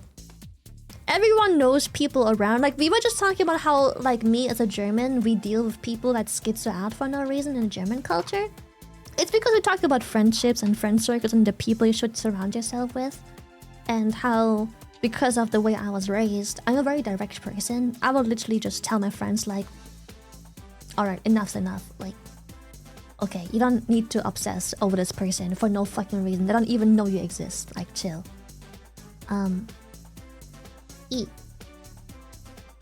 Just talking about how other people handle certain situations. Yeah.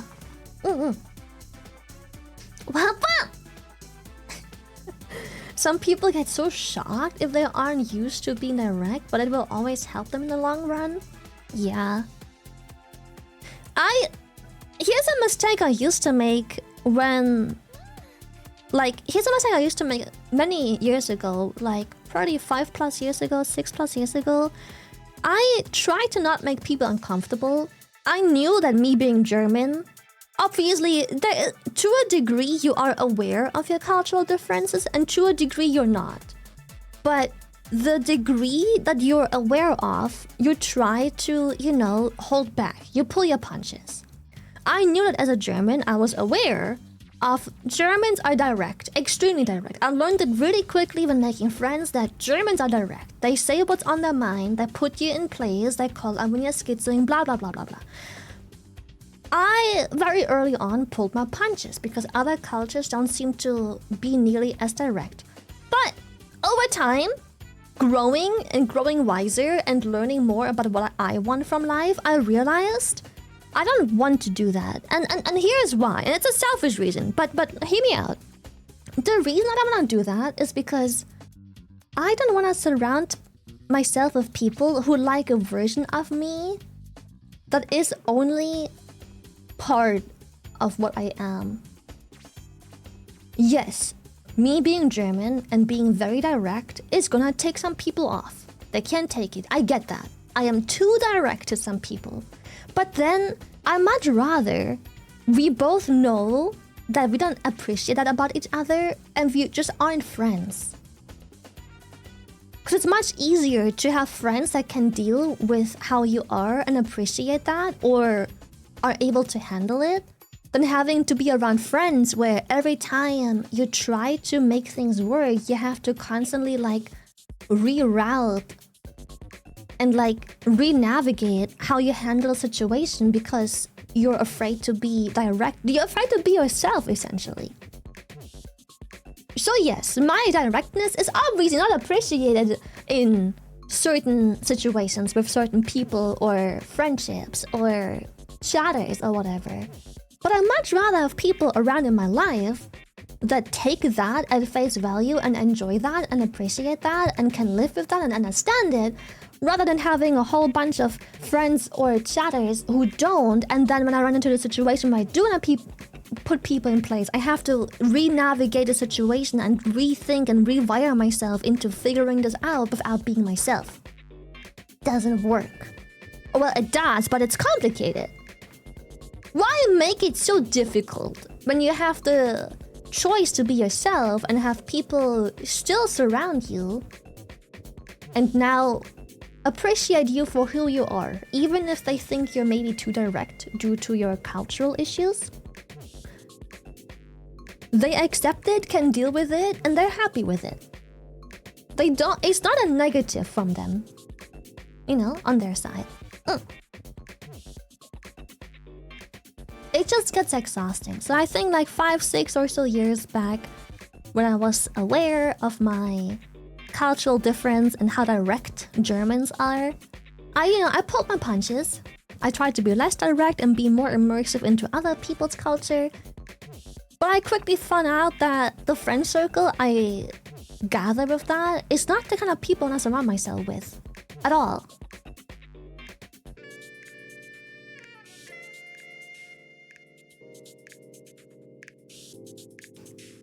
I wish more people were more direct. I mean, as a German, same, but you know, I'm biased, so who am I to talk? I'm biased. Who am I? I wish people would just make their intentions very clear, obviously. Which is funny because isn't it in a way kind of ironic that that comes from a German, a culture that is all about sarcasm. A culture that is so born and raised and like has sarcasm hard-coded into their culture is also extremely direct.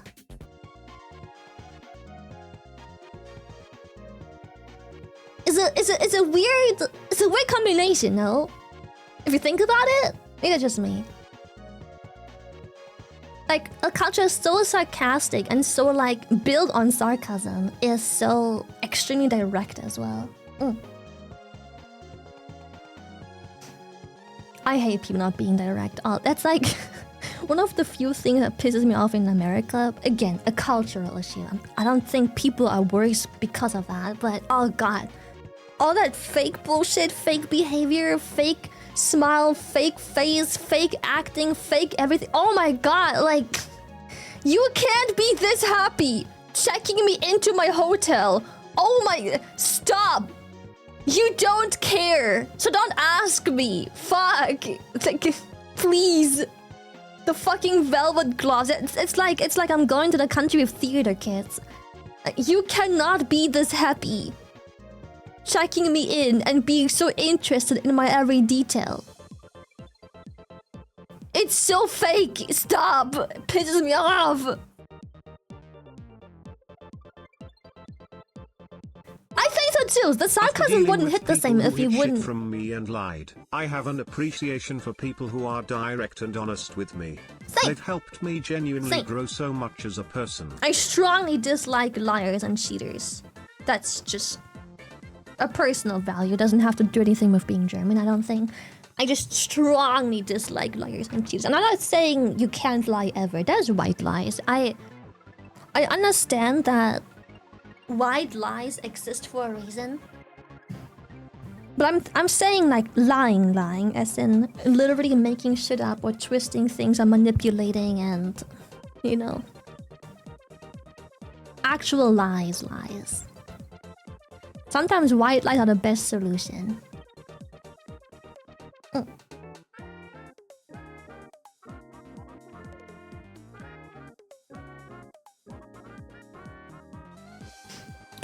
Just like me, but I am German, so I think it's a problem.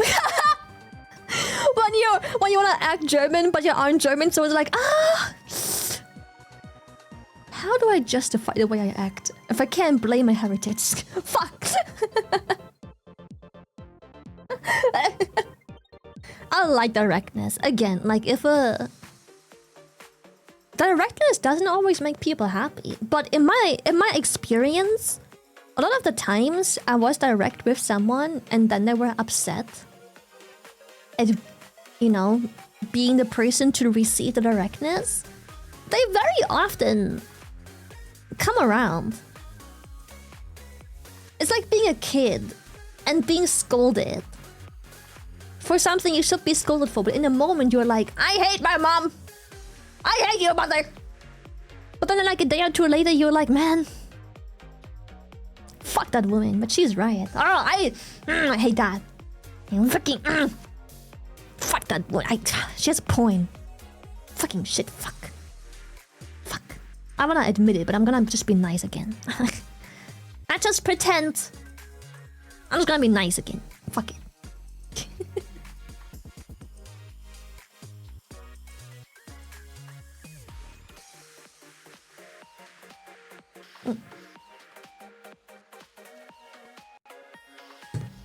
I agree with everything you said. My problem is just if I cut people out of my life, I'll be literally alone. I don't know how to make friends. Honestly,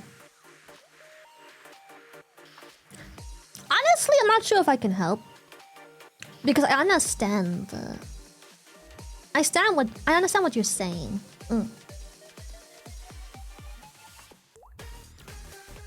Making friends isn't just like a, oh, just make friends. It's, you know, shit takes time and whatnot.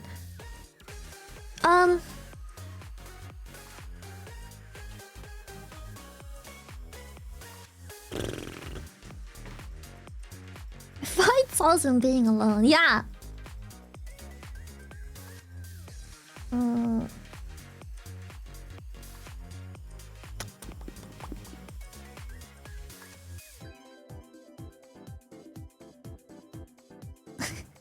I generally, it's hard because like friendships usually happen organically. It's not like do this and do that and boom, you'll have some friends. It's like, I think one step to maybe help finding friends is finding a hobby that can help. Even if the hobby is watching a stinky Orca VTuber on Twitch. Like, chances are you are now in chat sharing at least one similar hobby with a whole bunch of other people. That can already be the foundation of friendships. You know, there's already, even if small, but there is a level of compatibility here already. Or my hobby is playing games. Now I know it's a pretty privileged hobby because unlike most hobbies, I get to be around hundreds of people in the small amount of time. So it's really easy to find people to engage with, but I haven't had friends for over 10 years. I got some people I play D&D with once a month, but that's it. I've resigned myself to being forever alone. I'm not that good with that topic. Not that good, because you know, I can only really talk from my perspective. And my perspective is just like, I have a hobby. Gaming. Gaming, luckily so, just so happen to be a hobby where you run into a lot of people in the game. Which means that you're already baseline have a hobby in common. You know, but One thing I could think of, let's use this example. I'm not sure how helpful it is, but let's just say you collect fucking stamps as a hobby, right? Let's say you collect fucking stamps. Obviously, you're gonna do that mostly alone in your home, like, you know, doing a little stamp collection, whatever stamp collecting people do. But you can, exactly, you are probably gonna end up going to flea markets regularly. There is people with the same hobby. You end up on Reddits or forum posts where you talk and discuss stamps. Again, people interacting. You can go there. I bet there's fucking stamp collecting conventions. Yes, a whole fucking hall filled with people who all have the same fucking interests as you, right? So holy shit, the fucking 50 streaks are crazy.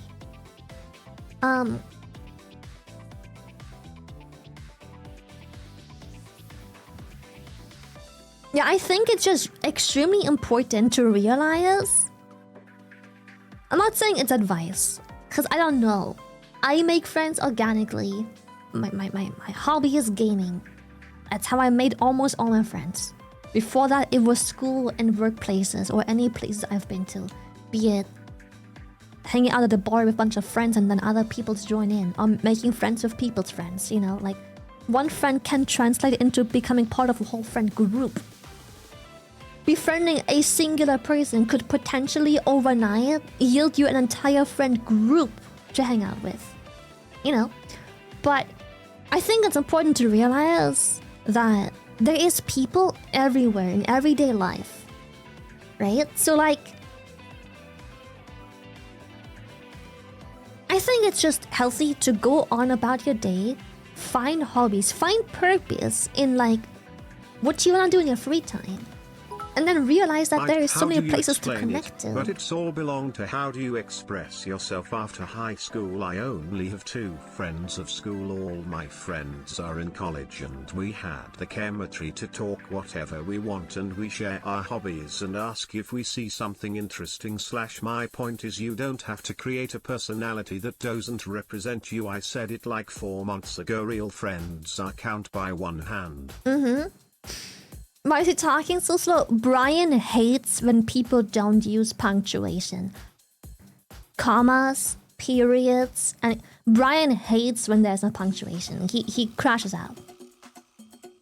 He needs punctuation, else he just reads every word by word without emotion, and he does not know how to differentiate the words written and which emotional tone he should have, including any periods that are lacking and or commas that dictate the pacing and emotions and pauses of the sentences. Literally reading like a German. Breathe! Brian needs punctuation. Yes, big time.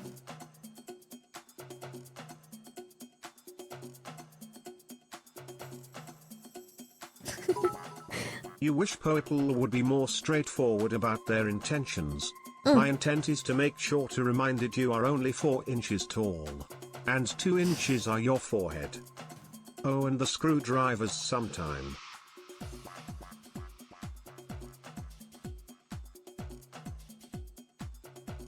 You little fuck.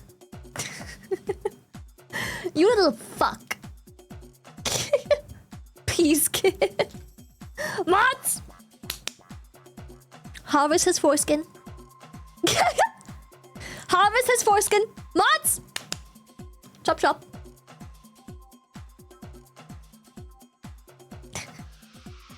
Lore accurate size. I hate you.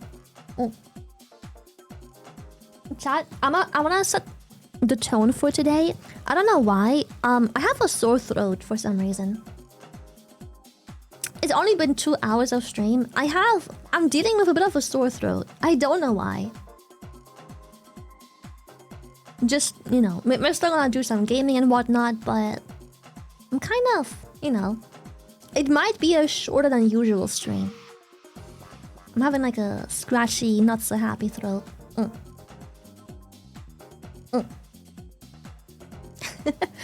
I'm not gonna push myself, but like I'm gonna keep hydrating and see how it goes once we do some gaming and stuff. Oh, was it you guys? I don't remember. Yesterday, you or someone, but I think it was you, asked me skincare. I did my homework. Check it out. I did my homework. Now, it's messy, but it will have to do. It's messy, but hear me out.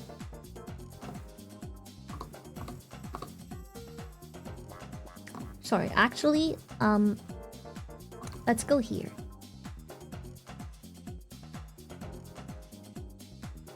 Let's go here.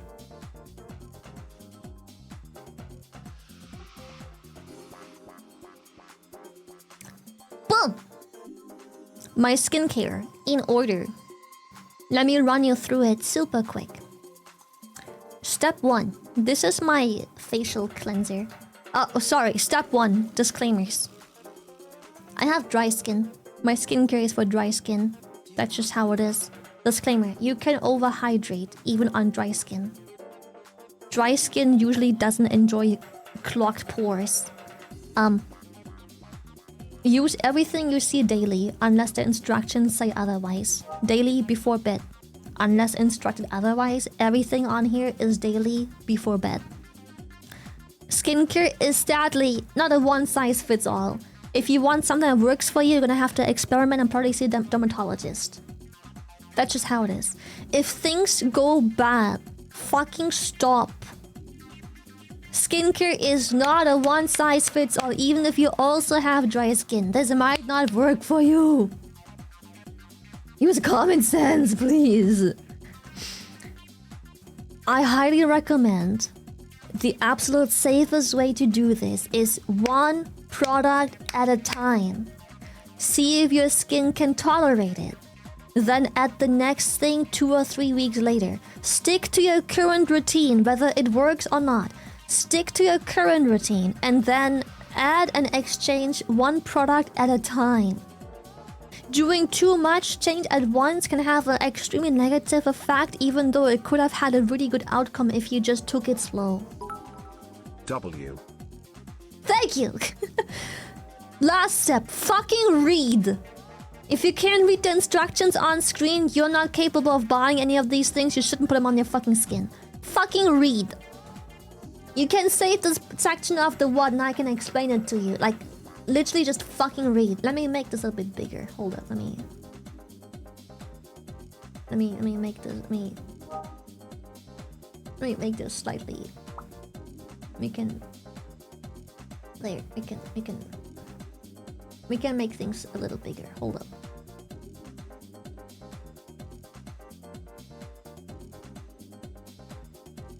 Okay. Step 1. Wash your fucking hands before you touch your face. Step 1. Wash your hands. Antibacterial soap. Antibacterial soap. Wash your fucking hands.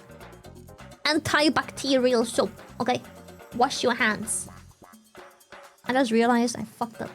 No, I didn't. No, yes, I did. No, be good. Okay.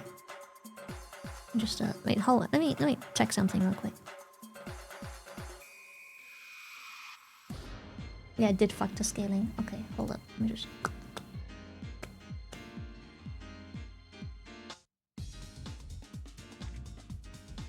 Okay. Step 1. Wash hands with soap.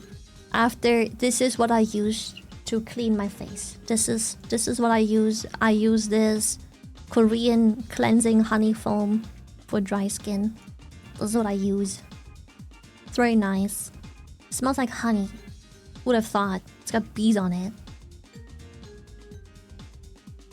This is the name. There you go. Good. After, step 2. Wash off. Step 2. Gentle peel. Apricot blossom peel by Beauty of Joseon. I don't know how to say their brand's name, but I use this after. You can buy it in a fucking every drugstore. and or yeah. Next step. After. Now, if you have a toner, you're gonna have to figure out this whole toner thing yourself. This same brand has a toner. I'm testing it right now, which is why it isn't really on here. I'm testing a couple different toners, but next step. Afterwards, if you have a toner, you use the toner first. If you don't, hyaluronic acid on your face. Don't let the dropper touch your skin. Dropper doesn't touch skin. This first. Don't let the dropper touch skin. The beauty of having a dropper is that you don't have to touch the fucking product. So, you can also, this is glycolic acid. You can also use it on the face. I don't currently do this because I think I use a lot of things on my face already. This would just like overkill it.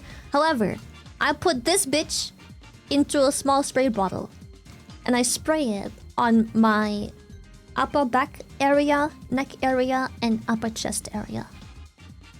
It's very nice. Don't breathe it in. Hydrating, and also just helps me control any hormonal potential breakouts. Why haven't I thought of this? I thought about this because of TikTok actually. But it's just like dermatologist woman who is like skincare tips, and she was like, put this in a spray bottle, and I'm like, genius. Why didn't I think of that? Genius. Yeah, so you can use it on the face as well. I'm just saying. It's also really good for your scalp, by the way. Before shower, like 15 to 20 minutes before the shower, you see this applicator right here works perfect for hair. This applicator, perfect for hair. Just section your hair, section, section. Really good. 15 to 20 before shower. Watch your fucking flaky ass skin go away. Like these two things, fucking magic. Now, yes, this is magic as well. This is hyaluronic acid. But keep in mind, how do I explain science? It draws moisture. Now, if moisture in surrounding is less than face, it will draw moisture from face. Are we understanding? This is perfect. This is beautiful. But if moisture outside face higher than moisture on face, it will draw moisture out of skin from face. Which means you must make sure moisture on face is higher. So it doesn't draw moisture out of your skin. It makes sure moisture is on your skin.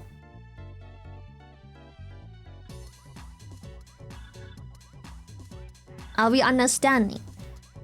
If you live in a very, very dry climate, you have to use this with a moisturizer. Are we understanding the concept here? If you live in a very dry climate, dry air, this has to be used with a moisturizer, else it has the opposite fucking effect. Okay, I'm glad we understood. This thing is literally witchcraft, but it only works if it has moisture to work with. If it doesn't, it will literally do the opposite. It will dry you into a fucking raisin. Okay, good. Yeah, this shit, you can use it on face and skin, but I put it in a spray bottle, put it on my upper chest and upper back, neck area, shoulders. Fucking perfect. So good. Also good for scalp. Step 4. I use this retinol. I think 1% retinol is the... Correct me if I'm wrong. 1% retinol is the highest retinol percentage you can get over the counter. I think. If I'm not mistaken.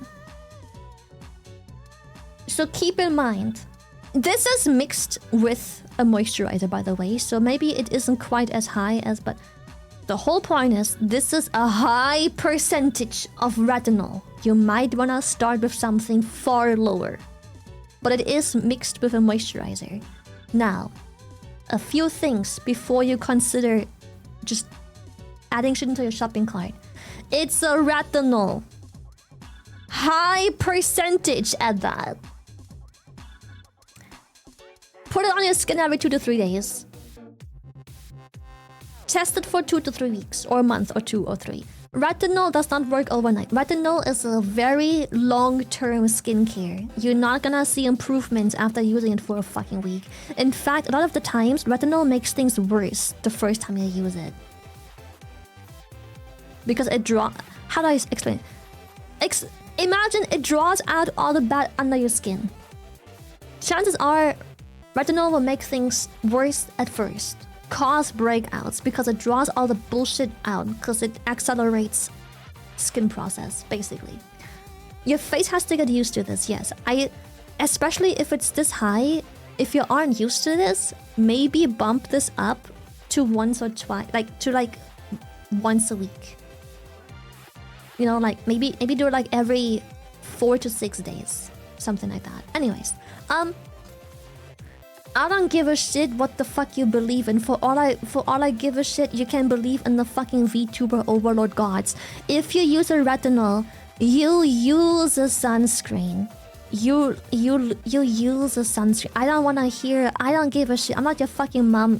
If you can't fucking read and listen, I don't fucking give a shit. Have chemical burn on your face. I don't. You ask for this. Use a fucking sunscreen.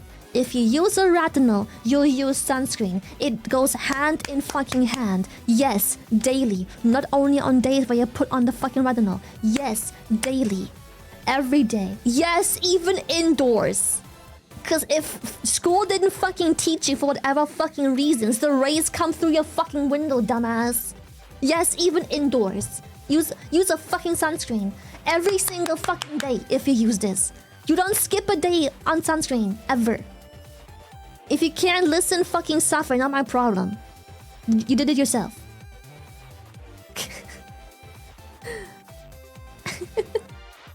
Your windows aren't fucking sunray proof. Yes, if you're having natural lighting in your room to any degree, you are being hit by UV rays from the fucking sun. Use sunscreen. What about my tan? I don't give a shit. Sunscreen. If you use this, you put on sunscreen. I don't give a shit if you're not tan or not. Sunscreen. If you use this, sunscreen. Else enjoy your fucking chemical burns and garbage leathery little skin and like suffer as you shrivel into a fucking raisin. Because if you use this, that will happen if you don't use sunscreen. Enjoy aging 20 times faster. Also, for the people who can't read, let me read it out loud. Do not start before the age of 20 unless prescribed otherwise by a literal professional dermatologist. You do not need this for the age of 20. In fact, it is suspected to be harmful for your skin because of the skin composition if you are not at least age of 20. The age is important for this! Okay. This is the thing I'm most worried about putting on here, because people are gonna watch the stream, see this image, and just fucking buy it. It actually fucks you up if you do it before the age of 20. This thing is a miracle skincare. But it will literally do the opposite if you don't use it properly. It will fuck you up if you don't use it as instructed. Miracle fucking skincare. It doesn't get more witchcrafty than this. But it will literally fuck you up permanently without any way of repair if you don't use it as instructed.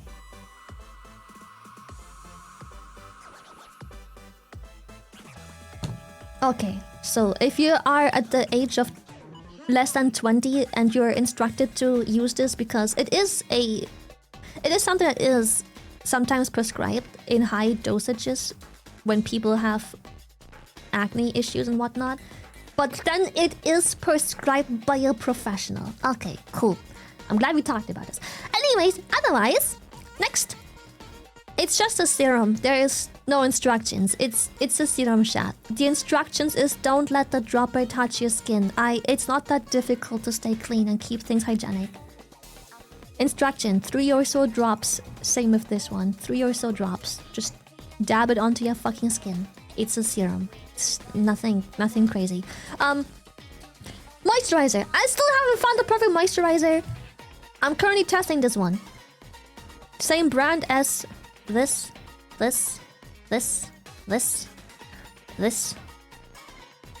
I used to have a toner, but yeah, I'm testing that one as well. I'm testing it.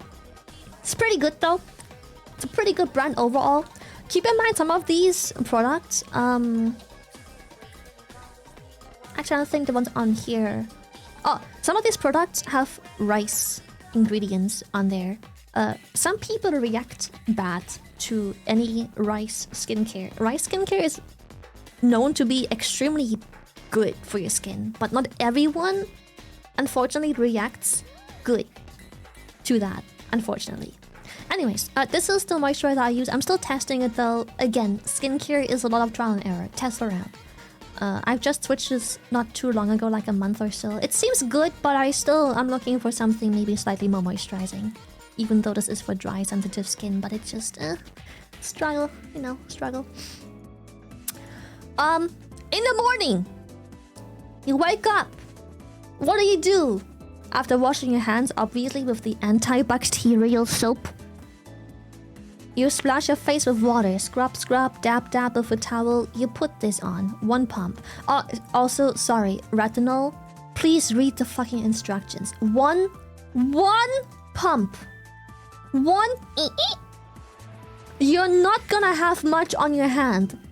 It is enough. That little fucking fuck face that comes out of that little tiny drop. Yes, it's for the whole face. Retinol doesn't work better if you use more. It just fucking doesn't. Maybe even half a pump if you're starting first, especially because it's such a high percentage. I use regular soap. I highly recommend using antibacterial soap. Highly. Regular soap is to remove grime and dirt, not to cleanse. In general, use the instructions like pea-sized amount, 3 drops. Just gently dab it on a fucking cotton pad or like a couple drops in your hand. Dab, skin. 1 singular pump, maybe even half a pump if you start out. You can also use this, by the way. It's called skincare, not face care. You can use most of this on other body parts. I use this 2 to 3 times a week on my upper back, shoulders, and chest as well. This. 1 pump for the whole upper back and chest area. 1 singular pump. 1 for the whole batch of skin, by the way. All of it. Okay. Anyways, this morning after you wash your face, dab with a towel. Apply vitamin C. I only wash my face with water, nothing else. Face, water, this. Done. 1 pump. 1. After it dries slightly, boom! What do we have here? Fucking sunscreen! Whenever you feel like you've used enough, double it. And give it to the same person. Apply sunscreen, and when you feel like, wow, my face is truly covered in sunscreen, double it. Oh wow, I've used so much, double it!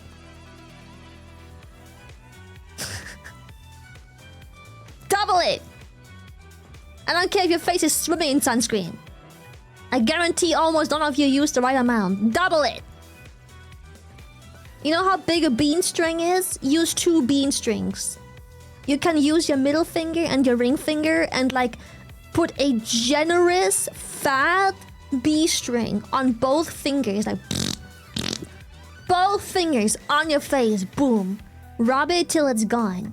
The good thing that I like about this one, it doesn't leave a white cast. So if you're not pale as a fucking anorexic ghost as me, people like this one a lot because it doesn't have a white cast. It's an amazing sunscreen. I've tried the other one. It comes in a pump bottle, same brand. I've tried the other one. It's like a ginseng sunscreen. I like the way it goes on your face, But my face doesn't seem to like it for some reason. I like the way it goes on, but... Can't... Yeah, I don't know. Can't... Yeah.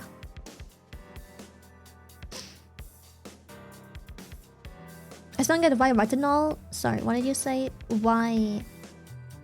Retinol would give me chemical burn if I don't use sunscreen? Because retinol... How does one explain this accurately without having to explain the complicated science behind it? Think of it this way. This isn't really accurate, but think of it. Retinol leaves your skin extremely exposed. You don't have a layer of like... How do I... It leaves your skin without a barrier that protects nearly as much against UV rays as your skin would usually be capable of doing. Imagine shaving off the top layer of your skin. Which is why it is 20 million times more important to use UV rays, because without a layer of skin, that sun will have a 20 million times stronger effect on your skin. And we all know what the sun does to skin. Yeah, exactly. Oh, that's so good. Compare it to being in the cold. Would you take your jacket off? No. This basically takes your jacket off, so what you do is put an even thicker jacket on. Cause it's fucking cold. It's windy. It's windy, chat.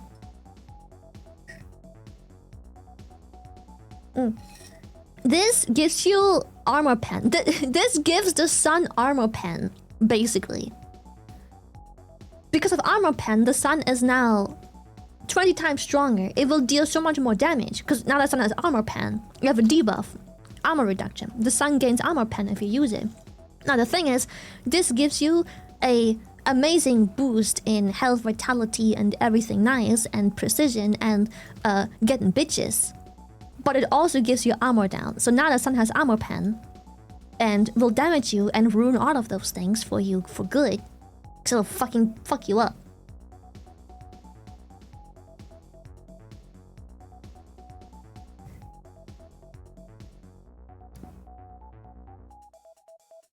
Yeah, it gives you retinol. Oh my god, that's so good. Retinol gives you a generation buff, but it gives you an armor debuff, massive armor debuff. It strips all your fucking armor. Ever played Elden Ring and picked the naked guy? That's what happens. Arguably the best option, but you have to put in the work.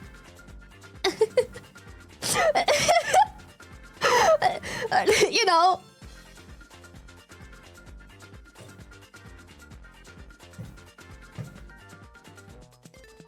So yeah, this is my skincare. Again, there is no one size fits all, and I think it's really important to know this is for dry skin. If you have extremely oily skin and you use this, I don't think it will work at all. Like, don't even have any hope. Probably not. So it's blood decay? Yeah, basically.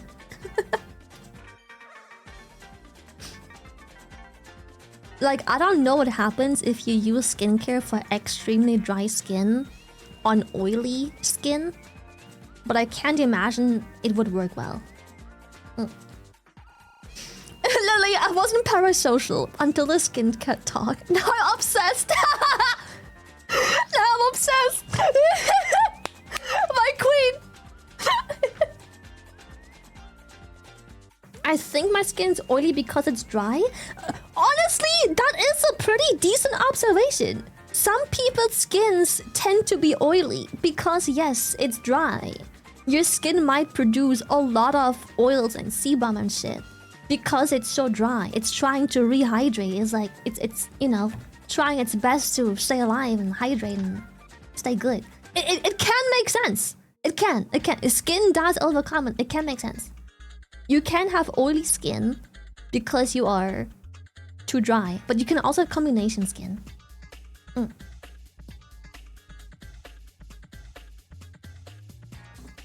Yeah.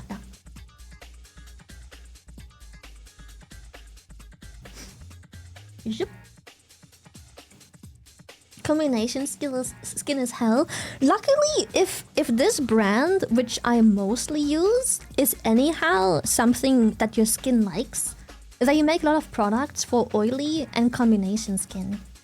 So you can still try it.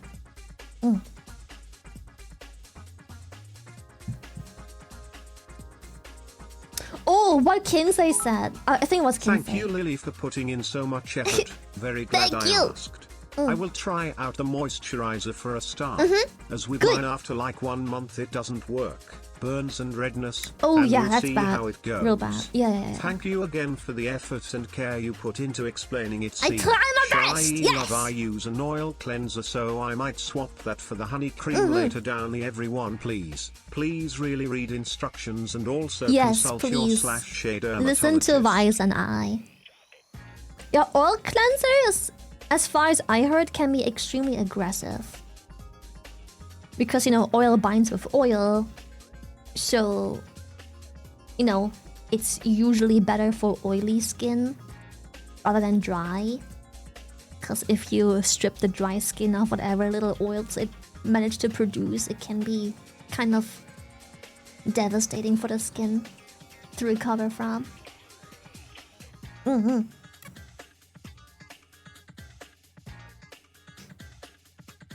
Yeah, I also recommend, if you find a product that works for you, try checking the ingredients. Because like what Delson said, combining specific types such as oil and water-based products, or oil, water, and silicone-based products doesn't do well. All of these products have a place in skincare, but it's often really difficult to combine them because they don't mix. They just don't. And then I can have negative effects. Check the ingredients. I also highly recommend mixing different things can be negative, even though both things are good for your skin. It could be that combining them has a negative effect. So if you find a brand you like, I recommend trying out more of that specific brand because it's obviously designed to go together without causing any chemical reactions. That is always a risk when you introduce something of a different brand that you mix together on your skin and leave there. Especially when letting it oxidize and whatnot. Brands usually work really well together as a combo package, which is why you see so much of the same brand on this list, because very often a product doesn't have to be bad to not work with another product. Chemistry. It's a bitch like that.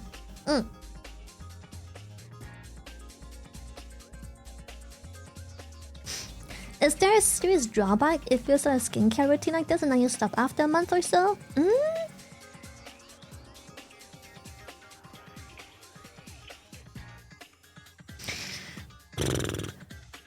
What I've noticed is my skin... Yeah, you'll just miss it. I don't think my skin is like extra angry or whatever whenever I can take care of it really well. Like when I fly to somewhere and I can't do my skincare in the plane or whatever. I think my skin is just sad. It's gone. It's like, where is it? Where's my moisturizer? You haven't washed my face yet? What's happening? Why?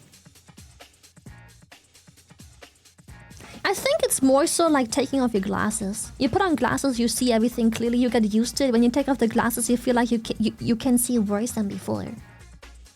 You feel like you wouldn't get worse when your glasses are gone. It's like, oh, that sucks.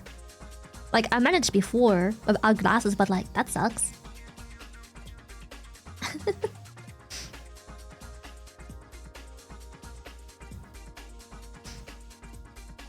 Honestly, what Delson said, most people who don't do skincare... Okay. I'm gonna just say this from like my perspective. I don't even think it's a woman's perspective, but in my perspective, most people who don't do skincare, it's not about that you have redness or pimples or whatever. You just look dull. You're just dull. It's not that you have a pimple problem or acne problem or whatever. You just look bland. You look like you could use some watering. You look like a flower that's blooming, but like your colors aren't popping. Your petals are a bit, you know, a bit lifeless. Yeah. There's no sheen, no shine, no... You know? So my skin can match your personality. Perfect. And you just look mad and dull. Like, skincare isn't all about, oh, she has acne problems, she has to do skincare. No. It can also be about, like, it just looks dull. You just look like you could use some self-care. That's it. You may have no acne, no pimples, no blemishes, nothing, but you just look like you could use someone to take care of you. Or you look like you aren't taking care of yourself just as well as you should. I feel like something's off, like maybe you're not exercising, you're not dieting, you're not taking... Something's off, something's wrong. You know? You're like, you sure as hell ain't glowing. That's all people can say. You ain't glowing, that's for sure. Yeah, what Wise said, don't use all products at once, please. Like, buy one product a month or so. Try it. Implement it into your evening life. Also, I know this list of like skincare looks like, oh my god, Lily spends all day in the bathroom obsessing over her skin. It takes 10 minutes to get ready for bed. That's with everything. Brushing my teeth, flossing, dressing down for the bed, washing my body, doing the skincare. It takes no time. Like, how long do you think it takes to open up the bottle, pump? Done. Next step. Open a bottle, pump one little... You think it takes 20 years? No, it takes like 3 seconds. Gamersupps gamer skincare products. That'd be sick. But it's a market it's hard to get into, because like there's so much chemistry involved.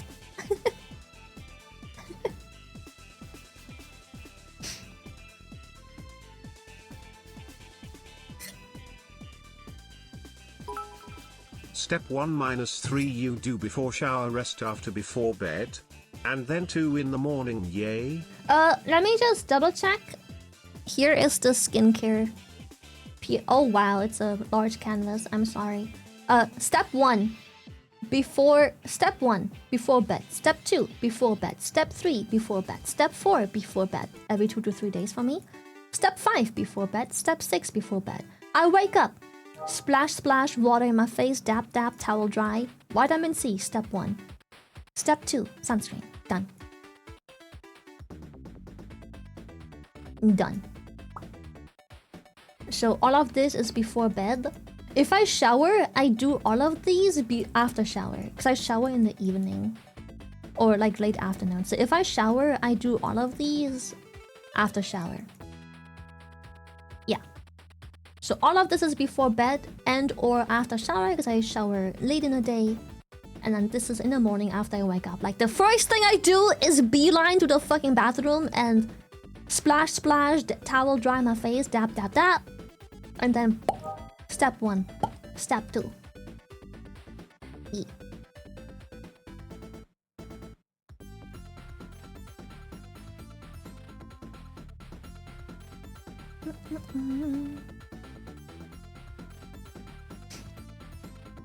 I recommend spot testing the harsher stuff like retinol and or the antibacterial cleanser. If you switch that out, don't want your face to break out all over at once. You can always do that. You can that's a good recommendation. You can always try and do some spot treatment first and see how your skin reacts.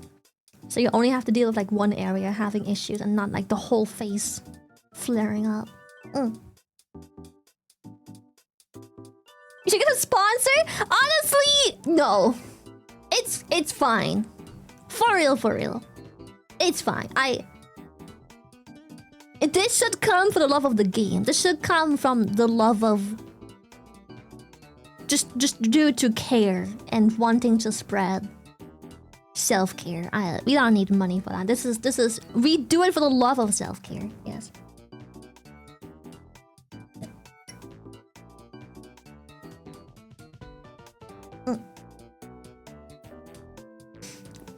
A little sidetrack. Did you know you're not supposed to rinse your mouth with water after brushing teeth? Yep. I don't do that at all. Yep. I don't do that. I used to, until I was told not to. Yep. Yeah. Don't rinse your mouth with water after brushing. Why not? Oh, apparently the toothpaste, like what you've just done to your teeth, it wants to stay on your teeth as much as it wants. It's like a protective film that needs time to settle. So if you like after brushing your teeth, you just rinse it all off. Done. Gone. How do you do makeup on top of sunscreen?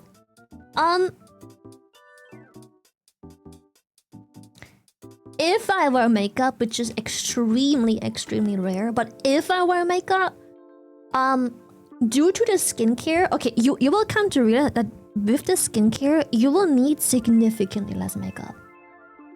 So like, it seems like it will be hard to put on makeup because you already have a barrier of like the vitamin C and then the sunscreen.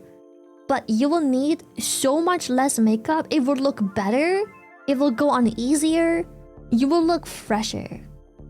Just like, I just dab like half a squirt. If I wear makeup, what I do is I put light pink concealer under my eyes, and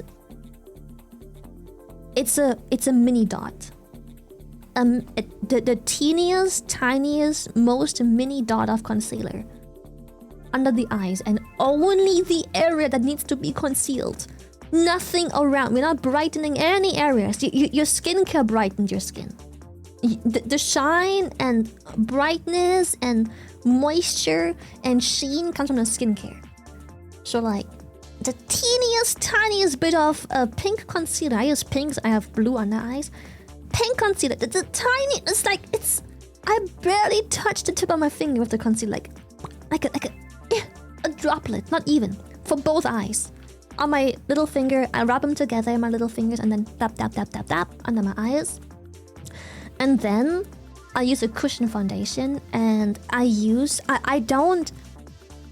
like gently tap the cushion with, like the foundation with the cushion, like gently. I don't like dab it in and squeeze it in. I just like gently put it on top, wipe off any excess on the back of the cushion foundation, and then tap for the whole face.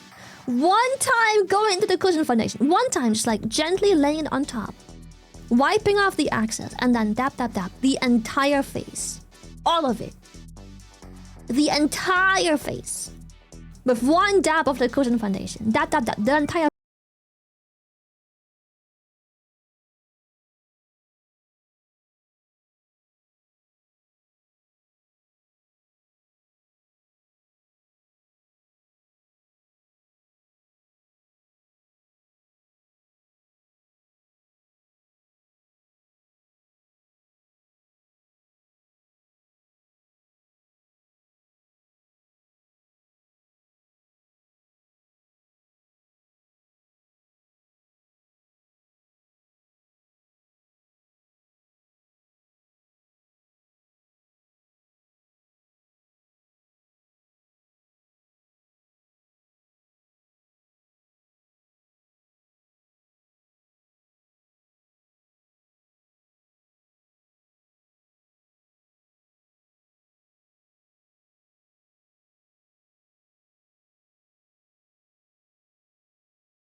I feel grateful I never had a period in my life where I was just obsessed with makeup. I've always, throughout my entire life, only used makeup for special events.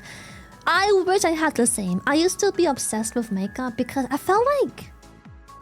Maybe that's just my generation, but going to school is like... It was the emo phase, you know? Like, I grew up in prime emo phase. It was... If you don't have thick black panda eyes and eyeliner... And like voluptuous lashes the size of fucking Jupiter. Are you like, brother? Blushing? No. Your skin has to be white. Like, just use white foundation at that point. Blush? No. Crime. Eyeshadow? Eyeliner and lashes is all you need. Eyeshadow is just you smudging the eyeliner a little bit upwards on your eyelids and corner of your eyes. And then white, fucking sparkling, white, shining, blinding inner corners of your eyes. God forbid you use colors on your face. Oh, tragic. And then unironically, after all of this is done, it's like... Lips? No. We have no lips. Honest, foundation all on this those bitch. skincare talk would be great for me. I dare say my skin needs it, but I have a major problem with not remembering or just outright forgetting to do it. So I did try to do it. It becomes a routine. And like, okay. Apart from skincare, it doesn't matter if you need it or not. The routine, like, I don't know how to tell you. It feels like I take care of myself. Before going to bed, I feel like I show myself some loving, some self-care. I do something good for my body. It's... Even if it had zero effect, it's just like, I just do it for me, you know? You're like, lips? No. Like lipstick? Forget about it. Concealer on the fucking lips. Like, God forbid we have lips, bro. Concealer. And that was an emo kid in school. Cause you know, I grew up in the emo phase and all the cool kids were emo kids, so you were kind of not really part of anything important if you didn't have panda eyes, bro. You just weren't. So yeah, I was pretty obsessed pretty early on with makeup for no fucking reason, but yeah. You're blasting my chemical romance on the fucking iPod.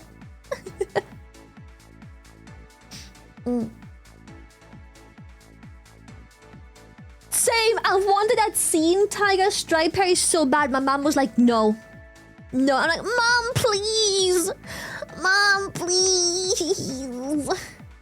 And then I didn't want it anymore because all the girls who did have it, it looked fucking awful because like you have to style it so well. Like if you don't, it just looks bad. But like back then I didn't see it. So I was just like, oh, they have it, they're so cool. But like it looks so bad. God, it was terrible.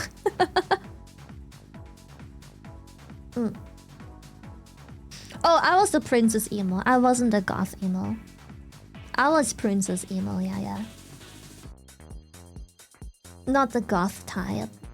It's on the face,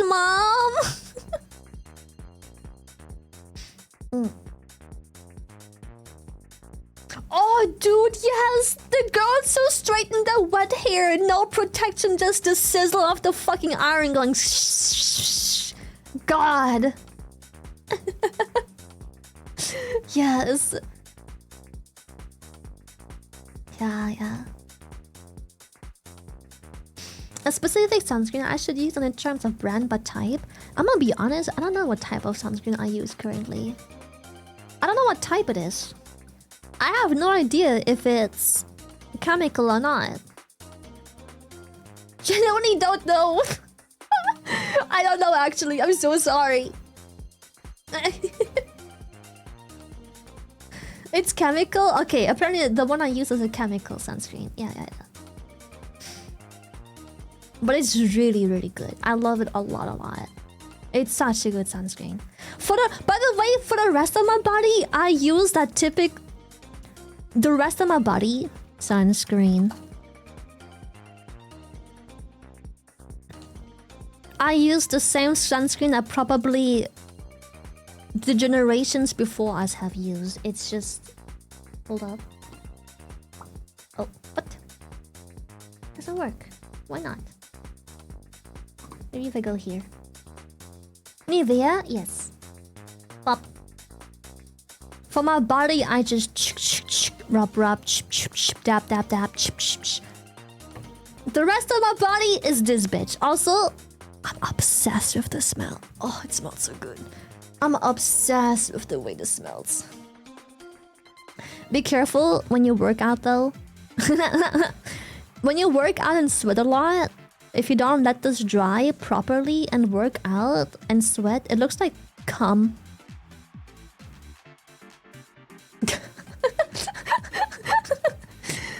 I don't... If you sweat, I learned this the hard way. If you put the sunscreen on and then go longboard and you sweat big time without letting this dry properly first, it looks like you have cum all over your body. It's slimy, white, and sticky, and stringy, and it just like falls on your body like a water blob. It looks like a cum. Give it time to dry. That's why you like it, baby girl! Crazy statement! No, it's perfect. It's perfectly fine, but like, this needs to dry. Put it on, let it fucking dry. Like... Put it on and let it dry. If you sweat, if you do it before a workout and you sweat and you have sweat dripping down, it looks like you have cum dripping down your body.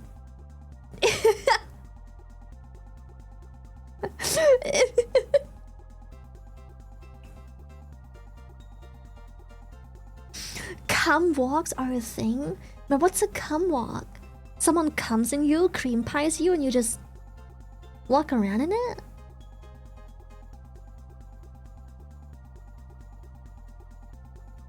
Yes! That's why marathon runners have it as well. Yeah, I watch marathons on TV. Sometimes you're like, ew, what is that? That's sunscreen.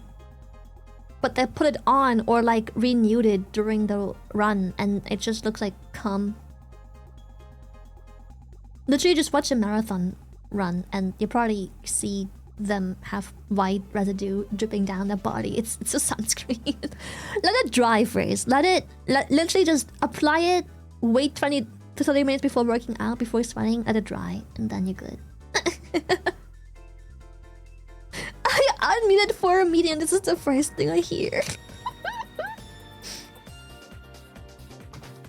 Oh my god, I'm so sorry.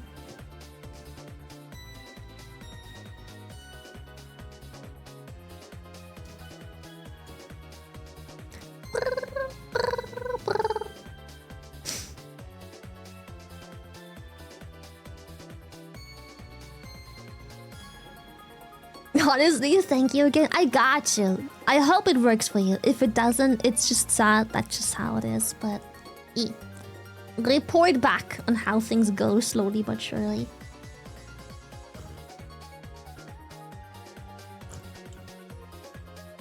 So, Dave the Diver. Can I be real with you guys? My throat hurts. My throat is sore. I'm kind of thinking of just ending stream super early. I feel like a failure. I know it's fine. Obviously, it's healthy, but like... I'm gonna be honest, my fucking throat hurts. I feel like I'm getting a sore throat.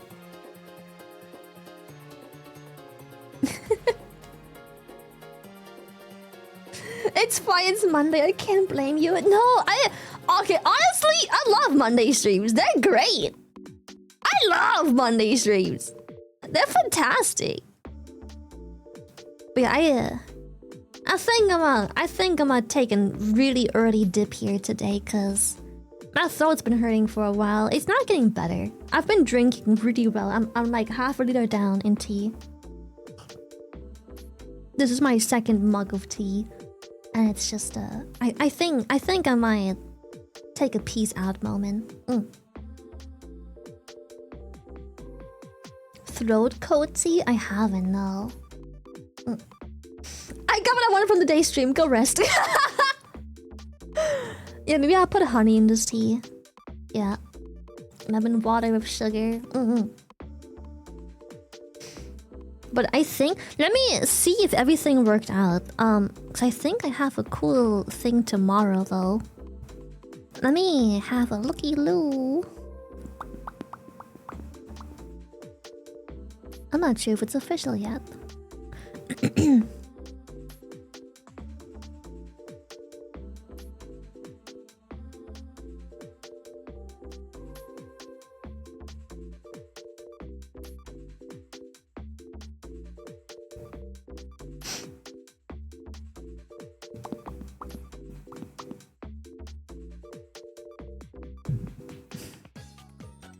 Okay, it's not official. Maybe tomorrow isn't gonna be a special stream at all. It's not official. Still waiting. But tomorrow might be a cool stream. Maybe.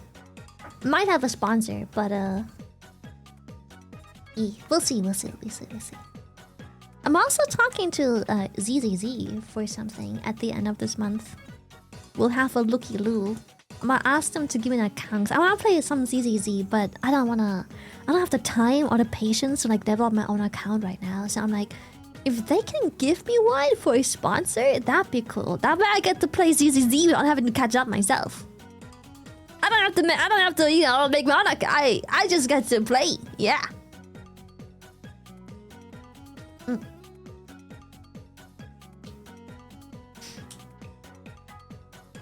Dude, the end of this year has just been fucking insane.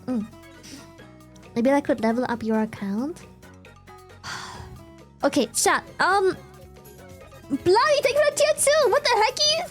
Thank you. Thank you so much. I appreciate it. Okay, someone who plays ZZZ genuinely actively.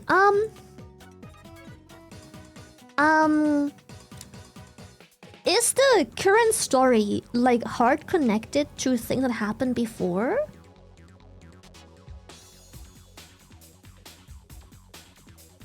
Because if not, I'm thinking maybe I just find someone who wants to level up my account and I pay them for it. Yes, it is. Ah, shit, never mind.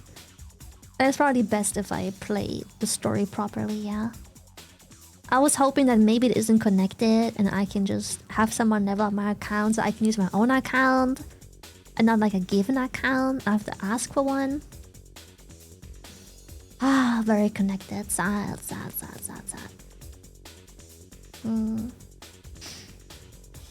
So as a reminder, when you wake up, you splash your face with water, towel dry, and apply sunscreen, right? Yeah. Vitamin C serum before. I wake up, I splash face with water, I towel dry it by dabbing it with a towel, clean towel again, and I apply one squeeze of vitamin C, chup, tap, and then sunscreen. Yes, sunscreen after.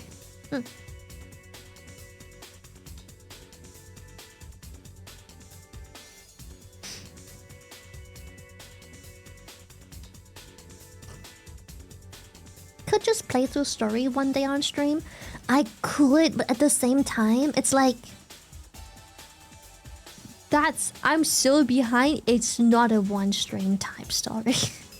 I could, but I'm so behind. Like Honkai Star Rail, I was also behind, but I managed to do it in a couple of days off stream. ZZZ will probably be like 2 weeks of doing it on stream. Surely, right?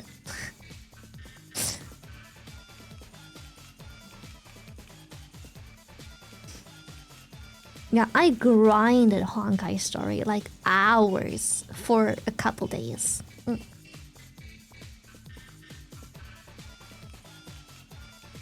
ZZZ story shorter than Honkai?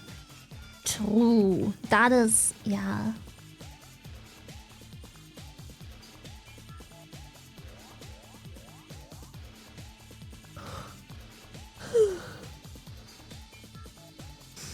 Yeah, it do be Hoyo. Their stories are long.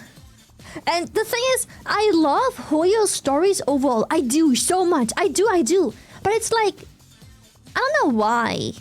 But Hoyo has so much fluff in the story too. Like the stories are so good. But fuck, there is so much fluff in there. Like, why do I care about that? That is of no consequence. I don't give a shit. There is so much fluff. Filler. It's like, why are we just random? Like, why are we... Sometimes Hoyo stories are like, oh, the world's ending, the gods are mad, and like the end is imminent. Let's have some hot dogs. Let's have a feast. You know what's really missing? A good bonding sesh over some hot dogs. Let's just, you know, enjoy ourselves. Let's just, you know, have a good time, take a bath after, chill, no relax. shit, I would level up your account after work. My account, it's already max. No shit, I would level up your account, Lamau. I'm sure it wouldn't be too hard to find someone to pay to level up my account, but the problem is if the story is connected, I can't miss out on the story, you know? I can't miss out.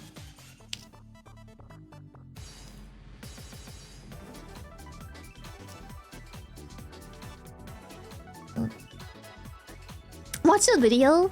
Fair.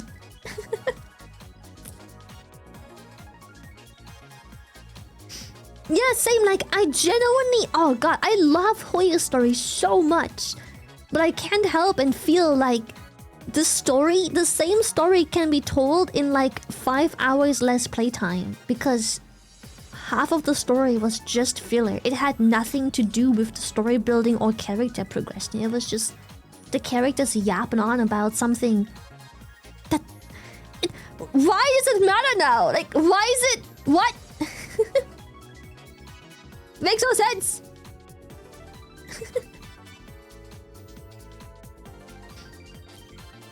It's like, beach episode! That's how it feels, bro. Beach episode!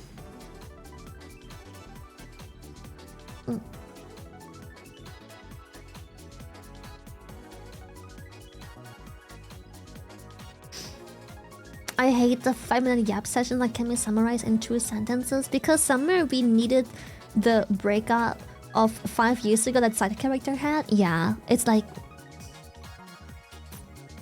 Brother, like, what just happened could have been summarized in 2 sentences. It did 0 character development. It was the most unimportant, unrelated, didn't ask, don't care situation ever. Why did we... What? Why is your ex-boyfriend suddenly important in the story? I don't care. Is he here? No. Will he ever be? No. Will he ever be brought up in the story ever again? No. Then why you mention it?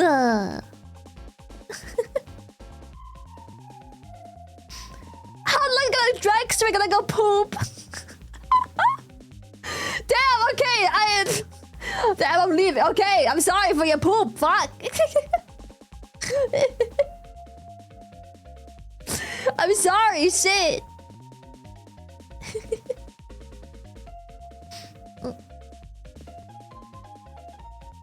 I feel like it's just to boost playtime statistic. I really love VOD. Like, every story takes like what? Anywhere between 3 to 6 hours, but I feel like VOD isn't perfect. There's fluff, obviously. But at least the fluff is well animated and fun to listen to because the characters move, not just T-pose around. Feels nicer to listen to. It's actually doing stuff. I don't feel like I'm just reading a visual novel. I still get a full-on cinematic from the fluff. Like, hell yeah. Good shit.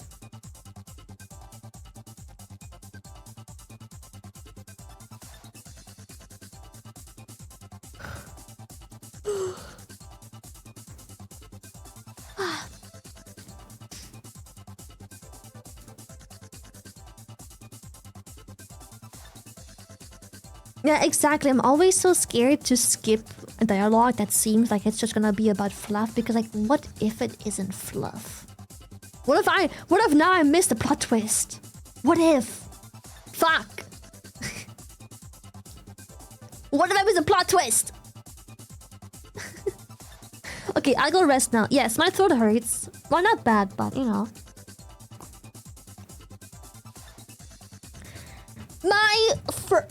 My throat is a bit sucky today. I don't know why. Maybe I snored too much at night or something.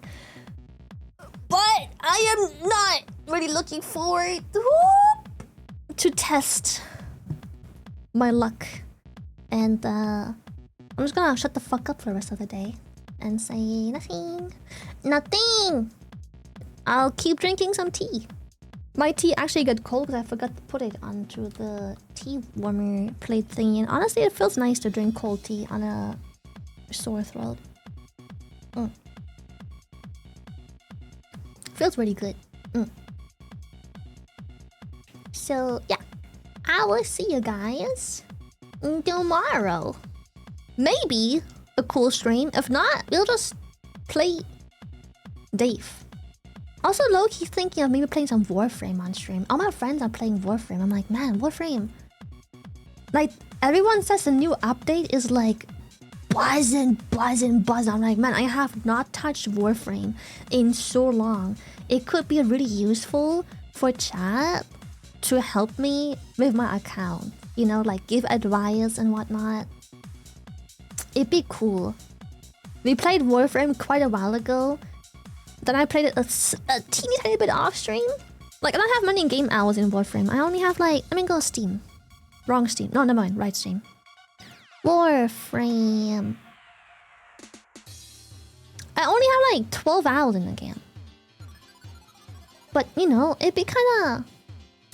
Chat could help me, you know, ease into the game. Every time I have questions... I'm sure there's lots of people that know Warframe. Like, every time I have a question, I could ask chat.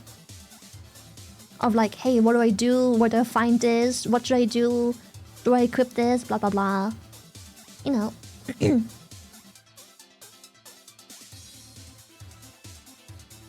I will when it comes out officially. Wait. Is Warframe early access? Or did I just misread that strangely?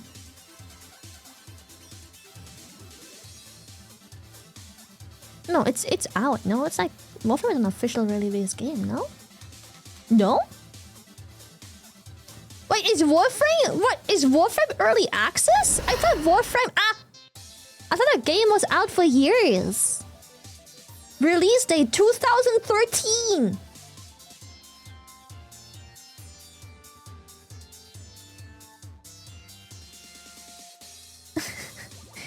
They won't ever leave early access. Oh, Soulframe is early access. What is Soulframe again? It's also from Warframe, right? Soulframe. It's on my wish list. I'm hyped for that. Coming soon. I'm really hyped for Soulframe. Maybe if we can get a sponsor for that. I wanna play it real bad. That'd be sick. It's like a fantasy, like a medieval fantasy Warframe, basically, right? Yeah.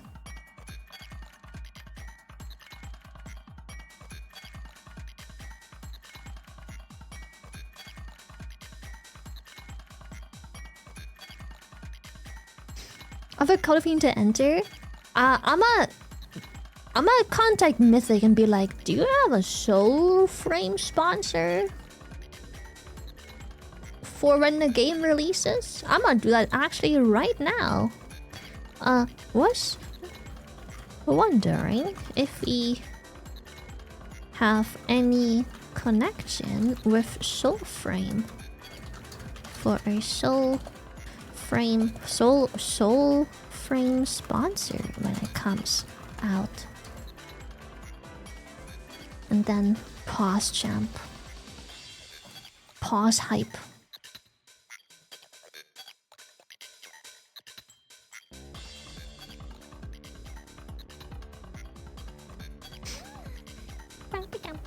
What is Soulframe? Do we have a release date for it? It says coming soon. When is soon?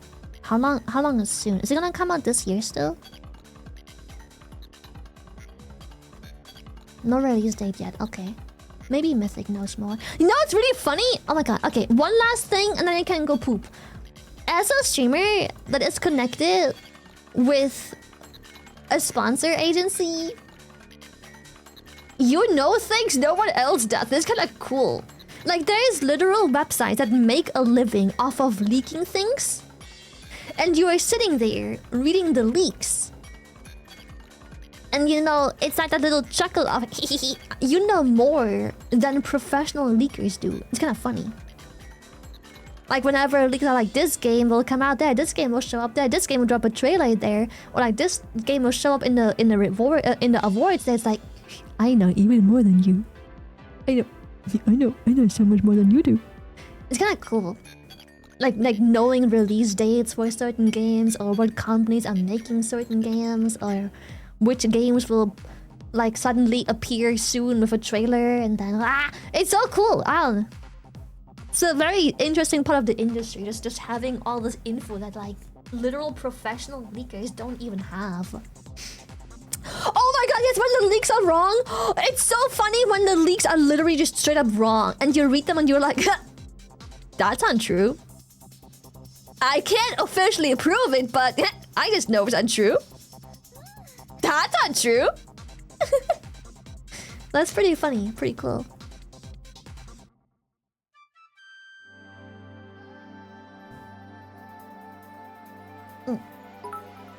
Hey Lily, are you gonna play Resident Evil 9 next month? Pause champ. No, I don't think so. We'll see. I don't think so, no. But next month is bro. I don't even know what I'm gonna do this month. You're asking me about next month already? I don't know shit. I don't know shit, dude. You're asking me about next month. I don't even know this month, brother. I don't even know what I'm gonna do tomorrow. Even tomorrow is a mystery to me. You're asking me about next month. I don't even know what I'm gonna stream tomorrow. Crazy. Code of the Lamb expansion releasing soon as well. Chat. You know the tradition has to go on. We're gonna stream Code of the Lamb. Code of the Lamb expansion releasing. You know I have to play. I'm obsessed with that game. You know I have to stream it again. It's way too fun streaming Code of the Lamb. That shit's too good. Oh, 2 weeks! Sick. But I think pre-patch in a while soon too. Like 2 weeks as well? Something like that.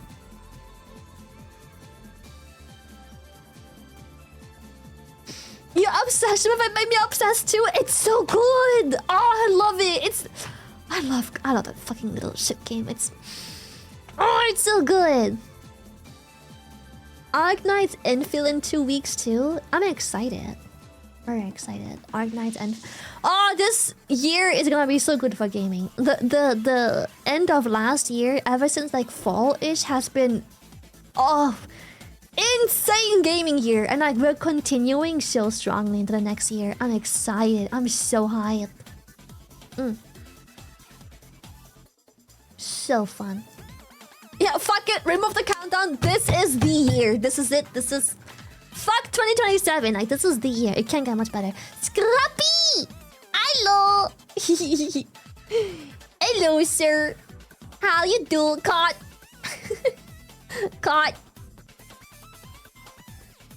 Yeah, I hope it lasts. This year has been so fun. Like the last half year-ish. Like in terms of gaming. I heard Arknight Endfield. Where is my FIBA? 2 weeks, Chad. 2 weeks. Arknight's Wenfield no more. 2 weeks.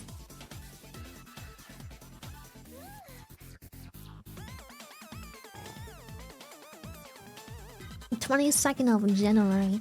Oh wait, I don't think Call of the Lamb does sponsors, but you never know. Also, I heard Call of the Lamb.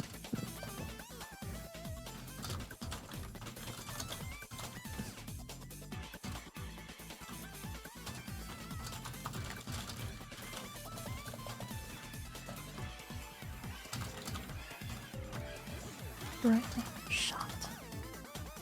Actually? Yes, the only shit thing about this year so far is the RAM prices, bro. I don't think Call of the Lamb does sponsors, but shit, you never know. I have never regretted asking a game for a sponsor, brother. You never fucking know. You never know. Yeah, I hope the AI bubble bursts. Oh, RAM has been so expensive. I have never once regretted asking for a sponsor. Like, if I want to play a game, the first thing I do is, do we have a sponsor? You would be surprised how many sponsors I got by literally just going, I want to play this game. Can I get a sponsor? And then they're like, we know a guy who knows a guy. Let's ask. Like, why play game for free when can get paid to play? GPUs are gonna double in price. Ugh. Ugh. Yeah, the Twitch DLC might be booked. Or DLC launch. But we can always play like a couple days or a week later and hope someone fixes it, yeah.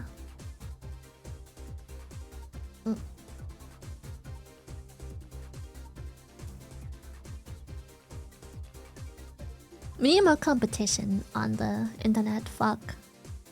We need more fucking competition, holy shit.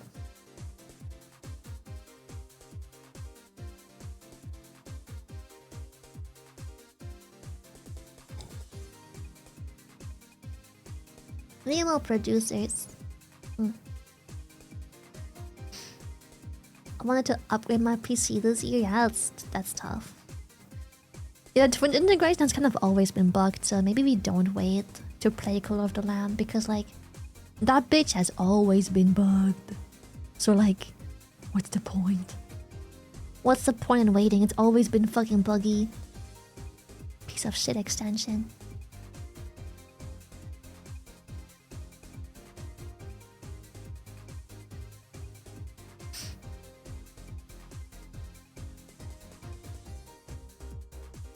Still waiting for you to end the stream. Okay, yes. Let's end the suffering. I am done.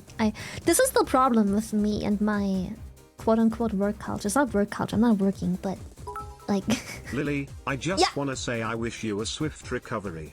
I also Thank you, haven't Brad. been feeling so well, flu since yesterday, but watching you today made my unlucky. morning much less shitty. It helps that you're so cute. Personally, Thank you, it keeps thank me you. warm blubby. Anyway, hope to see you soon. I hope to see. I see you tomorrow, Jet. I'm not gonna get Shy sick. love. I can feel that my throat is sore, probably because I snored at night.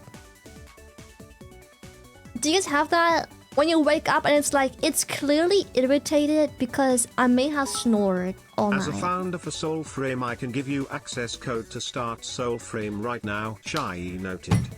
No, I don't. Fuck, I don't want to take that away from you. No, you take your code. Fuck, I don't. No, I don't want it. Fuck, you paid for that, bitch. Use it.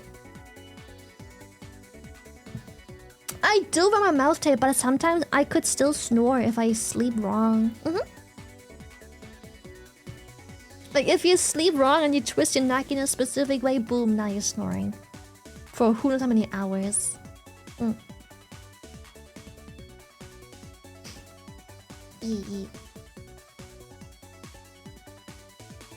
And my throat is just like, it's not like, oh my god, swallowing hurts. It's literally just my throat is sore.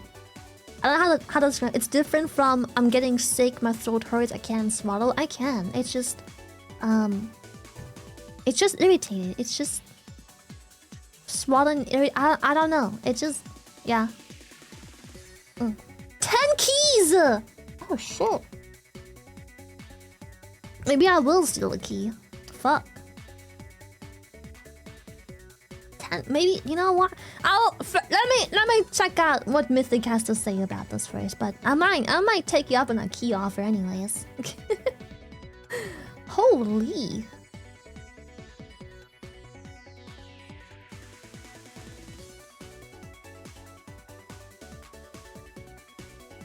But yeah, I'm gonna go rest. I'm sorry my throat is a bit sore. Like, it's a bit weird.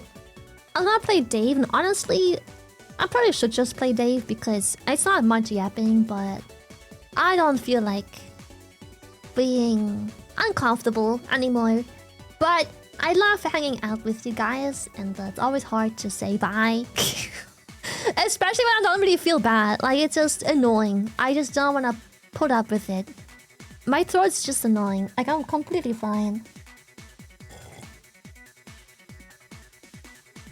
But yeah, I shouldn't push it. So, sorry for the super short stream today. Tomorrow, we'll see if you play the game that I've been looking forward to play. Or maybe if not, I'll let you guys pick between Warframe and Dave, maybe. Yeah. Some of my friends are playing Warframe and I'm like, man, I am kind of... Everyone's obsessing over Warframe. Let me have a looky-loo, bro. Let me look into that shit. Or maybe in the weekend we can play Warframe. I don't know yet. So yeah. I love you, chat! Have a good one! Thank you, guys. I smell you later. I'm gonna go rest and chill and everything. Yeah. Goodbye, goodbye, everyone. Goodbye, goodbye. Have a good one. Sleep well. Stay safe. Short stream today. Short stream. Swing. Swing. I always love your smooches, so cute, shy love. Thank you so much. Thank you, thank you, thank you. I love you too. I love you so much. Yeah, we can raid.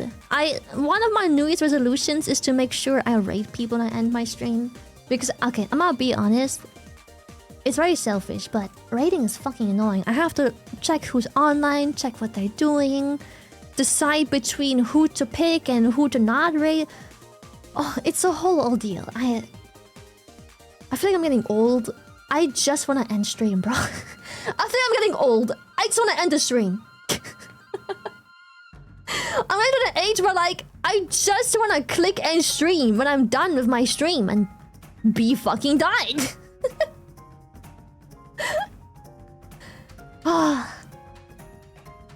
But yeah, one of my New Year's resolutions is at least put a little bit of effort into, you know what, we're ending stream. Let's have a quick looky-loo who the fuck's online at least. Wow, great nags.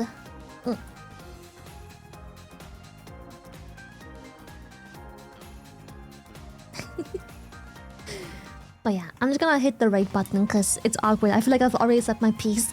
I've already said goodbye, so I'm gonna just hit the right button and, you know. I chat. I love you. I see you tomorrow. Bye bye. Bye bye bye bye. Bye.